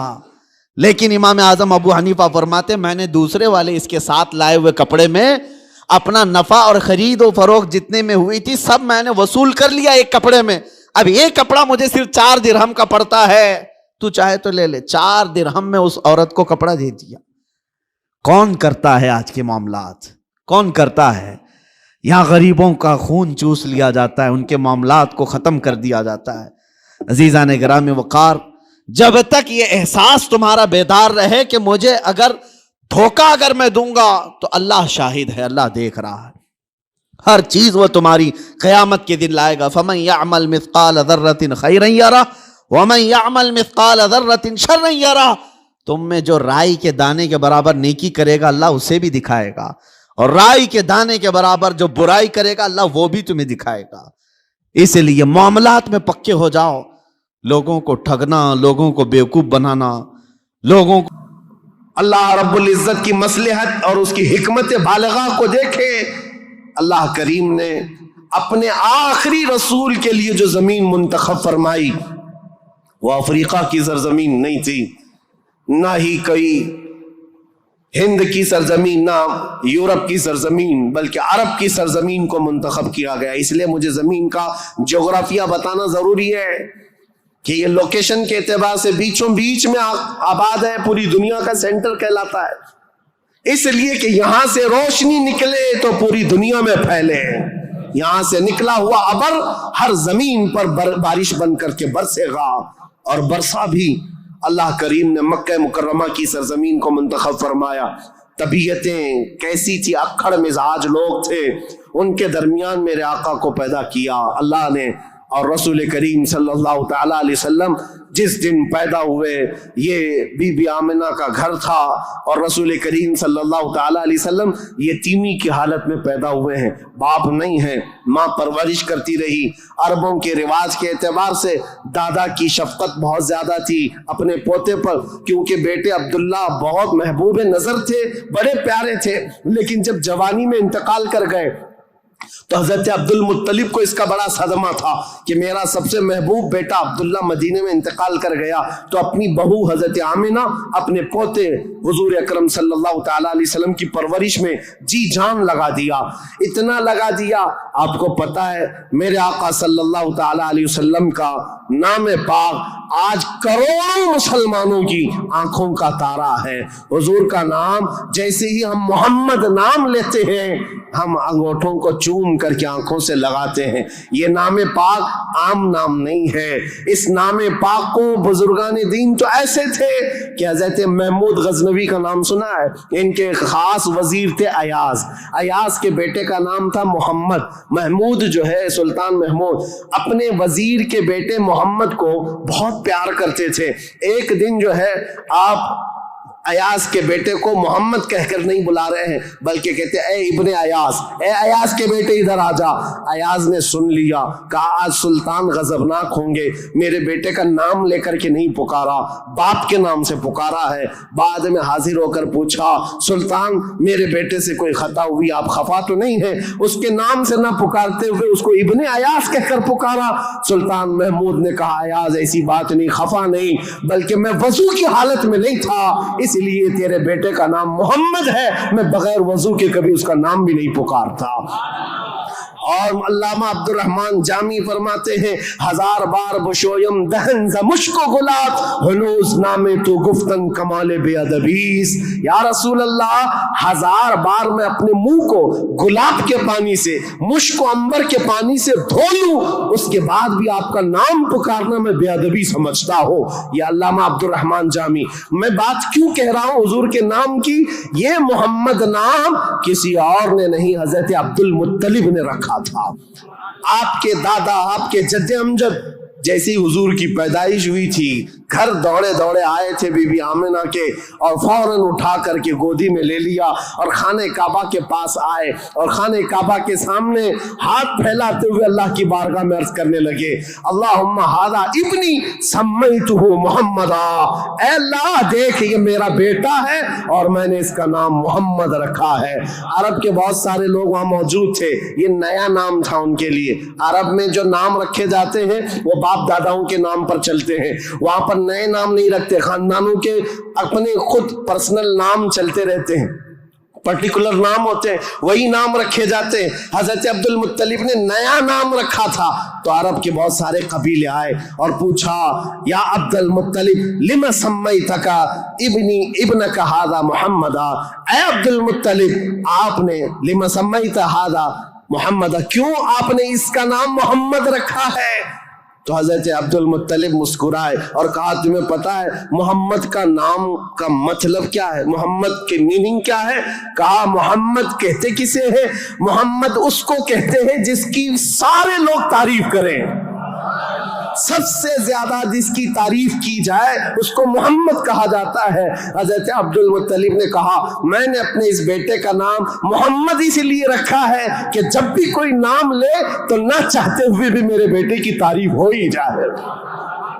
آج میرے آقا کی شان میں کسی کو گستاخی کرنا بھی ہو میرے آقا کا نام محمد لیتا ہے تو پہلے حضور کی تعریف کر ہی رہتا ہے. وہ کر کے ہی رہتا ہے. عزیزان گرامی وقار حضور اکرم صلی اللہ تعالی علیہ وسلم کو حضرت عبد المطلب نے بڑی شفقت دی. عرب کے مشہور قانون اور وہاں کے دستور کے مطابق کہ عرب لوگ اپنے بچوں کی حفاظت کے لیے یعنی ان کی زبان کی حفاظت کے لیے دیہاتوں میں بھیجتے تھے کہ ان کی زبان محفوظ رہے. شہروں کی زبان جو ہے مکس ہو جاتی ہے. جیسے ممبئی کی زبان اس کا کوئی اتا پتہ نہیں ہے. اس میں یو پی بھی ملا ہوا ہے اور راجستھان بھی ہے گجراتی بھی ہے کرناٹکی بھی ہے. سب ملا کر کے مکس ہو گئی کیونکہ ہر جگہ کے لوگ یہاں پر موجود ہیں. یہ شہر ہے اور شہروں میں ہر علاقے کے لوگ آتے ہیں اپنی اپنی تھوڑی تھوڑی سی باتیں اس میں داخل کر دیتے ہیں اور یہ ایک مکسچر لینگویج بن جاتی ہے اور اس کو پتہ ہی نہیں رہتا اس کی اوریجنل لینگویج کیا تھی. مکہ ایسا تھا کہ ہر جگہ سے لوگ آتے تھے حج کے لیے آتے تھے اور کئی کئی مہینے رہتے تھے. تو کچھ لوگ عربی جانتے نہیں تھے. کوئی فارسی اس میں داخل کر دیا کوئی الگ زبان عبرانی داخل کر دیا سریانی داخل کر دیا. تو وہاں پر زبان کی حفاظت کی بہت ضرورت تھی کیونکہ اس دور میں سب سے بڑا اگر کوئی عہدہ تھا تو زبان کا تھا. زبان جس کی اچھی ہو وہ عرب میں سب سے زیادہ عزت والا تھا. تو اس کے لیے مائیں اپنے بچوں کی زبان کی حفاظت کے لیے بچپن میں ان کی پرورش مکہ میں نہیں کرتی تھی باہر بھیجتی تھی. اس رواج کے چلتے ہوئے 6 مہینے کی بعد حضور صلی اللہ تعالیٰ علیہ وسلم 6 مہینے حضرت آمنہ کی گود میں تھے. پھر وہ حلیمہ سعدیہ کے بخت چمکے نصیبے چمکے کہ وہ دایا تھی بنو سعد قبیلے کی. طائف سے آگے ایک علاقہ بنو سعد آج بھی موجود ہے. طائف سے 80 کلومیٹر دور وہاں سے وہ آئی تھی. 180 کلومیٹر کا سفر کر کے آئی تھی اور مکہ مکرمہ میں انہوں نے رسول پاک صلی اللہ تعالیٰ علیہ وسلم کو گود لے لیا. تفصیلات میں نہیں بتا رہا ہوں تاریخ ہے کیونکہ ہم مولد شریف میں تفصیلات بیان کرتے ہیں. یہ تاریخ اسلام ہے اس کے لیے میں چلتی چلتی مختصر جھلکیاں رکھ رہا ہوں. حلیمہ سعدیہ لے کر گئیں 2 سال پرورش کر کے واپس لے آئیں حضرت آمنہ کے گھر. حضرت آمنہ اپنے نور نظر کو لے کر ساتھ رہتی. جب حضور کی عمر 6 سال کی ہوئی تھی تو 6 سال کی عمر میں حضرت آمنہ مدینہ نکلی کیونکہ ان کا ننیحال بھی تھا اور اپنے شوہر حضرت عبداللہ کی قبر بھی وہاں تھی. انتقال کے بعد سے وہ گئی نہیں تھی. تو اپنے بیٹے کے بڑے ہونے کے بعد حضور صلی اللہ تعالیٰ علیہ وسلم کو لے کر کے وہ مدینے گئیں ننیحال گئیں اور اس کے بعد یعنی حضور کے ننیحال اور پھر واپسی میں حضرت عبداللہ کی قبر سے ہوتے ہوئے آ رہی تھی. وہاں کی بیماریاں حضرت آمنہ کو بھی جکڑ لیں. ایسی بیمار ہوئی کہ ابوا ایک جگہ ہے بدر کے قریب، ابوا مدینہ اور مکہ کے بیچ میں، حضرت آمنہ وہ زیادہ دیر آگے چل نہ سکیں، وہیں پر آپ کی وفات ہو گئی۔ حضور پاک صلی اللہ علیہ وسلم کی عمر پاک 6 سال کی ہے، خود رسول محترم صلی اللہ علیہ وسلم نے اپنے ہاتھوں سے اپنی ماں کو دفن کیا۔ حضور کے ساتھ اس وقت آپ کے والد کی ایک کنیز تھی ام ایمن، یہ ساتھ رہتی تھیں، اور بس حضور صلی اللہ تعالی علیہ وسلم واپس مکہ جب آئے، حضرت عبد المطلب کو جیسے پتا چلا کہ حضرت عبداللہ کی بیوی آمنہ بھی انتقال کر گئیں، وہ فرط غم میں، جوش غم میں حضور صلی اللہ تعالی علیہ وسلم کو ایسے قریب کر لیے کہ ایک لمحے کے لیے بھی اپنے آنکھوں سے اوجھل نہیں ہونے دیتے۔ لیکن ہوا کیا، مشیت عزدی جو چاہے، 8 سال کی عمر تھی میرے آقا کی، دادا حضرت عبد المطلب بھی فوت ہو گئے۔ یہ دور گزرتا گیا، دادا حضرت عبد المطلب نے اپنے انتقال سے پہلے اپنے بیٹے حضرت عبداللہ کے سگے بھائی جناب ابو طالب کے حوالے کر دیا تھا اپنے اس پوتے کو۔ حضور صلی اللہ تعالی علیہ وسلم کو جناب ابو طالب کے حوالے کر دیا اور کہا کہ تم اس کی نگرانی کرنا۔ تو جناب ابو طالب نے ایسی نگرانی کی کہ ابو طالب کے گھر میں بیٹے تو ہوئے، ان کے بیٹے عقیل ہیں، ان کے بیٹے جعفر ہیں، ان کے بیٹے حیدر کرار، علی و مرتضیٰ ہیں، لیکن حضور صلی اللہ تعالی علیہ وسلم کی پرورش میں ایسا کمال کا کردار ادا کیا کہ اپنے بیٹوں کو بھی کچھ نہیں سمجھتے حضور کے آگے، حضور اکرم صلی اللہ علیہ وسلم کے آگے۔ ایک روایت جو ہے بدن میں رونگٹے کھڑے کر دیتی ہے۔ میں آج بھی بحث نہیں کروں گا ایمان ابو طالب کے متعلق، امارکۃ الآراء بحثوں میں سے ہے، ہمارا ٹاپک آج تاریخ اسلام ہے، لیکن ان کی پرورش کا انداز ایسا تھا۔ صرف ایک بات اگر میں بتا دوں، شعب ابی طالب میں جب 3 سال تک مکہ والوں نے حضور صلی اللہ علیہ وسلم کا بائیکاٹ کیا تھا، سوشل بائیکاٹ، کبھی بھی حملہ ہونے کا اندیشہ رہتا تھا کہ لوگ آ کر کے حضور کو قتل نہ کر دیں۔ رات کے وقت کیونکہ عرب اتنے دشمن تھے رسول پاک صلی اللہ علیہ وسلم کے اعلان نبوت کی بات کر رہا ہوں، یہ روایت بیچ میں عرض کر رہا ہوں۔ جناب ابو طالب رات کے وقت جب حضور سو جاتے تھے تو ان کو اٹھا کر کے دوسری جگہ سلاتے اور حضور صلی اللہ علیہ وسلم کی جو جگہ خاص تھی، حضور کی جو چادر تھی، اس جگہ اپنے بیٹے کو سلا دیتے تھے اور یہ کہتے ہماری نیند کے وقت میں اگر کوئی دشمن آ کر حملہ بھی کرے تو محمد پر حملہ نہ ہو، میرے بیٹے پہ حملہ ہو۔ یہ کمال کی شفقت کے ساتھ انہوں نے پرورش کی ہے رسول اللہ صلی اللہ علیہ وسلم۔ جب آپ کی عمر پاک 12 سال کی تھی حضور اکرم صلی اللہ علیہ وسلم کی، جناب ابو طالب کے ساتھ آپ تجارت کے لیے نکلے ملک شام، کیونکہ خاندانی مشغلہ تھا تجارت، ابو طالب ساتھ میں لے کر کے گئے۔ یہ وہ ٹرننگ پوائنٹ ہے تاریخ کا کہ بیچ راستے میں ایک بحیرہ راہب، ایک عیسائی پادری تھا، جہاں پر یہ قافلہ رکا تھا، بحیرہ راہب نے دیکھ کر کے ہی کہا ہذا سید المرسلین، یہ رسولوں کا سردار آیا ہے۔ عیسائیوں نے پوچھا تمہیں کیسے پتا؟ کہا میں نے ان کو دیکھا، یہ 12 سال کی عمر کے جب یہ آ رہے تھے رات کے وقت پہاڑوں کے اوپر سے اتر رہے تھے، میں نے دیکھا کہ سارے پہاڑ سارے جتنے بھی درخت ہیں وہ اس 12 سالہ لڑکے کے لیے سجدے میں گرے ہوئے ہیں، اور میں نے دیکھا کہ دن میں یہ جب چلتے ہیں تو سورج کی روشنی ان پر نہیں پڑتی، بادل کا ایک سایہ ان کے اوپر سایہ بنائے ہوئے چلتا ہے، بادل کا ایک ٹکڑا سایہ بنائے ہوئے چلتا ہے۔ یہ بحیرہ راہب نے ابو طالب کو بلا کر پوچھا یہ کون ہے؟ کہا میرا بھتیجا ہے۔ کہا میری ایک بات سن لو، اچھا ہوگا کہ تم ان کو ملک شام مت لے جانا، وہاں یہودی ہیں، وہ ان کے قتل کے در پہ ہو جائیں گے، کیونکہ وہ اس انتظار میں ہیں کہ آخری نبی ان کے خاندان میں پیدا ہوگا، یہ تو تمہارے خاندان کا نصیبہ ہے، اگر تم لے جاؤ گے تو یہودی قتل کر ڈالیں گے، تم یہیں سے ان کو واپس مکہ لے جاؤ۔ جناب ابو طالب گھبرا گئے، ڈر گئے، کہا کہ میں اپنے اس بھتیجے کو ملک شام نہیں لے جاؤں گا۔ بیچ راستے سے ہی رسول پاک صلی اللہ تعالی علیہ وسلم کو لے کر وہ مکہ واپس آئے۔ یہ وہ بشارت تھی، 40 سال کے بعد حضور نے اپنی نبوت کا اعلان فرمایا، لیکن خبریں تو 12 سال سے ہی مشہور ہو چکی تھی، خبریں ہو چکی تھی۔ بحیرہ راہب نے یہ کہا، اس کے بعد حضور پاک صلی اللہ تعالی علیہ وسلم تجارت کو اپناتے رہے. جب آپ کی عمر پاک 25 سال کی تھی تو مکہ مکرمہ کی ایک معزز خاتون، بڑی مالدار خاتون تھی، حضرت خدیجہ، جن کے 2 شوہروں کا انتقال ہو چکا تھا. اب وہ کسی سے شادی کرنے کے موڈ میں کبھی نہیں تھی، لیکن وہ بڑی مالدار تھیں. انہوں نے اپنا مال تجارت کسی کو دے کر کے، انویسٹ کروا کر کے تجارت کرواتی تھیں. جب ان کو پتا چلا محمد صلی اللہ علیہ وسلم بڑے امانت دار ہیں، بڑے ہی دیانت دار ہیں، تو اپنا مال ان کو دیا اور کہا کہ تم تجارت کرو اور نفع کما کر کے لے آؤ.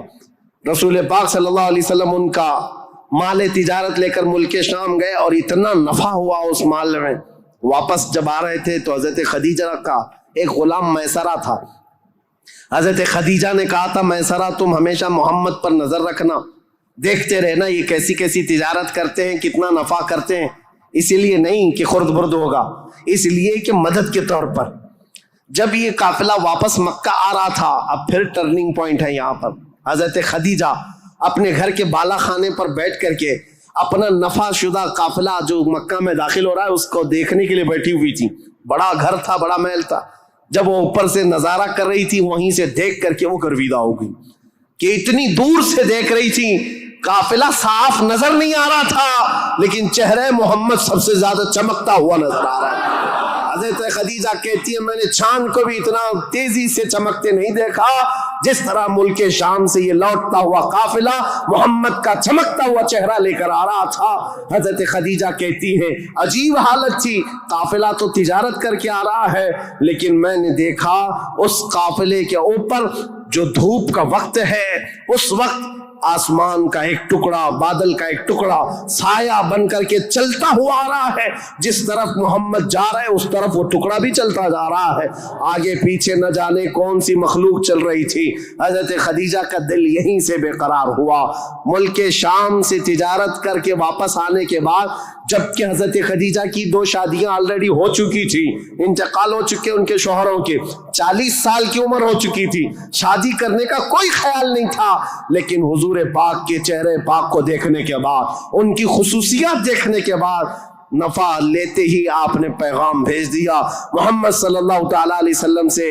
کہا کیا آپ مجھ سے نکاح کرنا چاہیں؟ وہ روح محمد صلی اللہ تعالی علیہ وسلم کی گرویدہ خاتون، ان کا پیغام پہنچتے ہی رسول پاک صلی اللہ تعالی علیہ وسلم نے خود سے قبول نہیں کیا، اپنے چچاؤں اور پھوپھیوں کے درمیان اس مسئلے کو رکھا. جناب ابو طالب تھے، سارے پھوپھیاں اور چچا بیٹھے، ان کے سامنے رکھا کہ حضرت خدیجہ کے پیغام نکاح آیا ہوا ہے. سارے لوگوں نے کہا تمہیں پتا ہے خدیجہ پورے مکہ میں طاہرہ کے نام سے جانی جاتی ہیں، سب سے پاکیزہ خاتون. عزت تو ایسی تھی کہ ادنا سے ادنا آدمی بھی اور اونچا سے اونچا آدمی بھی حضرت خدیجہ کی طرف چہرہ اٹھا کر نہیں دیکھتا. ان کی عزت بڑی تھی. کہا کہ اگر محمد تمہارے لیے ان کی طرف سے پیغام آیا ہے تو قبول کر لو. رسول پاک صلی اللہ تعالی علیہ وسلم نے جواب بھیجا کہ مجھے بتایا گیا ہے کہ مکہ میں سب سے شریف خاتون اگر کوئی ہے تو وہ خدیجہ کا نام ہے. میرے عزیزو خاتون شریف کیوں نہ ہوگی؟ اس لیے کہ جس کے پیٹ سے پیدا ہونے والی بیٹی فاطمۃ الزہرا ہو، سیدہ کائنات ہو، تو پھر ماں کا عالم کیا ہو سکتا ہے؟ اللہ کریم نے یہ انتخاب فرمایا تھا. رسول کریم صلی اللہ تعالی علیہ وسلم نے اس نکاح کو دل و جان سے پسند کیا. نکاح کی تقریب ہوئی. نکاح کی تقریب میں جناب ابو طالب اور حضور کے سارے چچا اور پھوپھیاں بھی شریک ہوئے. خطبہ نکاح کا خطبہ جناب ابو طالب نے پڑھا تھا. وہ خطبہ آج بھی موجود ہے جو میرے آقا صلی اللہ تعالی علیہ وسلم کے پہلے نکاح میں خطبہ ہوا تھا. اس خطبے کے بعد نکاح مقرر ہونے کے بعد رسول کریم صلی اللہ تعالی علیہ وسلم کی یہ شریک حیات، یہ رفیق حیات، یہ محبوب رب العالمین سیدہ خدیجہ حضور کی ایسی وفا شعار خاتون بن کر کے رہی کہ اللہ کی قسم آج بھی پوری روئے زمین پر جو میرے آقا کی اولاد سادات کے نام سے جانی جاتی ہے وہ کہیں اور نہیں، وہ خدیجہ کی پیٹ سے پیدا ہونے والی اولاد ہے. حضرت خدیجہ کے بطن سے میرے آقا کی 6 اولاد ہوئی. 3 بیٹے اور 3 بیٹیاں. رسول کریم صلی اللہ تعالیٰ علیہ وسلم کی 6 اولاد کی ماں حضرت خدیجہ ہے. یہ بڑی الفت و محبت کی زندگی گزری ہے میرے آقا صلی اللہ علیہ وسلم کی. لیکن جب میرے آقا کی عمر پاک 50 سال کی ہوئی اور حضرت خدیجہ کی عمر اس وقت تقریباً آپ اندازہ کر سکتے ہیں 25 سال زیادہ تھی, 75 سال کی خاتون تھی. 75 سال کی خاتون, اللہ اکبر, 75 سال کی خاتون کس کو کہتے ہیں؟ عمر کا وہ پڑاؤ جس میں بوڑھا اپنے اعضاء سے مجبور ہو جاتا ہے اور اس کے پٹھے جواب دے جاتے ہیں, چلنا پھرنا دوبھر ہو جاتا ہے. لیکن قسم خدا کی جب میں یہ روایت پڑھتا ہوں کہ جب رسول کریم صلی اللہ تعالیٰ علیہ وسلم 3000 فٹ اونچی پہاڑی غار ہرا میں جا کر عبادت کرتے تھے, کبھی 2 دن تک نہیں آتے تھے, تو 75 سال کی یہ خاتون دن میں 2 مرتبہ پہاڑی پر جاتی تھی کھانا لے کر کے اور اترتی تھی. آج میں بتاؤں ہم جیسوں کی جوانی میں 1 مرتبہ پہاڑ پر چڑھ کر کے آ جائیں 8 دن تک پٹھے درد کرتے ہیں, پیر درد کرتے ہیں. میں سمجھ نہیں پاتا وہ خدیجۃ الکبریٰ کی وفا شعاری کو دن میں 2 مرتبہ اپنے نبی پاک اپنے رفیق حیات کے لیے اوپر جاتی تھی, نیچے آتی تھی. کبھی رسول اللہ پہاڑ سے اتر رہے ہوتے, حضرت خدیجہ گھر کے باہر آ کر کھڑی ہوتی, کڑی دھوپ ہوتی, سورج کی تمازت ہوتی, لوگ چلتے پھرتے کہتے خدیجہ اپنے شوہر کا انتظار کر رہی ہو؟ کہتی ہاں میرے شوہر پہاڑ سے اتر رہے ہیں, غار ہرا سے آ رہے ہیں. اس وقت لوگ کہتے خدیجہ اندر چھاؤں میں بیٹھو, انتظار کرو, ان کے آنے میں کافی وقت ہے. خدیجہ کہتی میرا دل گوارا نہیں کرتا میرا شوہر دھوپ میں اتر رہا ہو اور ان کی عورت چھاؤں میں بیٹھی رہے. جب تک وہ دھوپ میں اترتے رہیں گے میں دھوپ میں کھڑی رہوں گی. یہ وفا شعاری ایسی تھی. آپ کو پتا ہے سب سے پہلی وہی قرآن کی جو غار ہرا میں آئی ہے, جبرائیل امین لے کر کے آئے ہیں. اسلام کی تاریخ میں اگر یہ نہ بتائیں تو ابتدا ہی نہ ہوگی, کیونکہ رسول اللہ صلی اللہ تعالیٰ علیہ وسلم جب 40 سال کی عمر میں تھے غار ہرا میں جا کر عبادت کرتے, جبرائیل امین آئے قرآن کی آیتیں لے کر اور حضور سے کہا اقرا. حضور نے کہا ما انا بقاری, میں نہیں پڑھوں گا. وہ کہتے تھے پڑھو, حضور کہتے میں نہیں پڑھوں گا. سینے سے سینہ لگا کر دبوچتے تھے. 3 مرتبہ ہوا, 4تھی مرتبہ کہا اقرا بسم ربک الذی خلق, پڑھو اس رب کے نام سے جس نے پیدا کیا ہے. رسول محترم صلی اللہ تعالی علیہ وسلم نے پڑھنا شروع کیا اور پھر آیتیں سب سے پہلے جو آئی ہیں اسلام کی ابتدا نور الہی کا ظہور ہے, نور الہی کا نزول ہے. اللہ کا کلام اتر رہا ہے پہاڑ پر, پہاڑ کی چوٹیوں پر, جس کو آج بھی جبل نور کہا جاتا ہے. نور کی پہاڑی جہاں نور اترا, نور کا پہاڑ ہے. اور کس پر اترا؟ جس پر اترا وہ نور علی نور ہے. قرآن کی آیتیں آئیں اقرأ بسم ربک الذی خلق خلق الانسان من علق اقرأ وربک الاکرم الذی علم بالقلم علم الانسان ما لم يعلم. یہ 5 آیتیں دے کر جبرائیل امین چلے گئے. رسول پاک صلی اللہ تعالی علیہ وسلم پر جو وحی آئی تھی اس کا اثر ایسا تھا, سخت ٹھنڈیوں کے دن تھے, موٹے موٹے پسینے کے بون پیشانی سے نکلتے تھے. جب رسول پاک تشریف لائے پہلا واقعہ دیکھا تھا حضور نے, پہلا واقعہ تھا جبرائیل امین اس طرح آیتیں لے کر آئے. یہ آیتیں اترنا آسان بات نہیں. قرآن خود کہتا ہے, میرا مولا فرماتا ہے اگر ہم یہ پہاڑوں پر اتار دیتے پہاڑ ریزہ ریزہ ہو جاتے, ٹکڑے ٹکڑے ہو جاتے, لیکن قلب مصطفیٰ نے اس کا بوجھ اٹھا لیا ہے. رسول اللہ کے دل نے اس امانت کو اٹھایا تھا, لیکن چل کر کے دنیا کا وہ پہلا انسان, دنیا کی وہ پہلی شخصیت ہے جس کو قرآن سنایا میرے آقا نے, وہ کوئی اور نہیں, ام المومنین سیدہ خدیجۃ الکبریٰ ہے. آئے رسول پاک صلی اللہ تعالی علیہ وسلم, گھر آتے ہی فرمایا میرے پاس ایک فرشتہ آیا, سینے سے سینے لگایا اور اس نے یہ آیتیں اللہ کی طرف سے سنائی, مجھے کمبل اڑاؤ, زمیلونی زمیلونی, بار بار کہتے مجھے کمبل اڑاؤ, سخت ٹھنڈیاں لگ رہی ہیں. سیدہ خدیجۃ الکبریٰ کی باتیں یاد رکھو, تاریخ میں آج بھی لکھی ہوئی ہیں.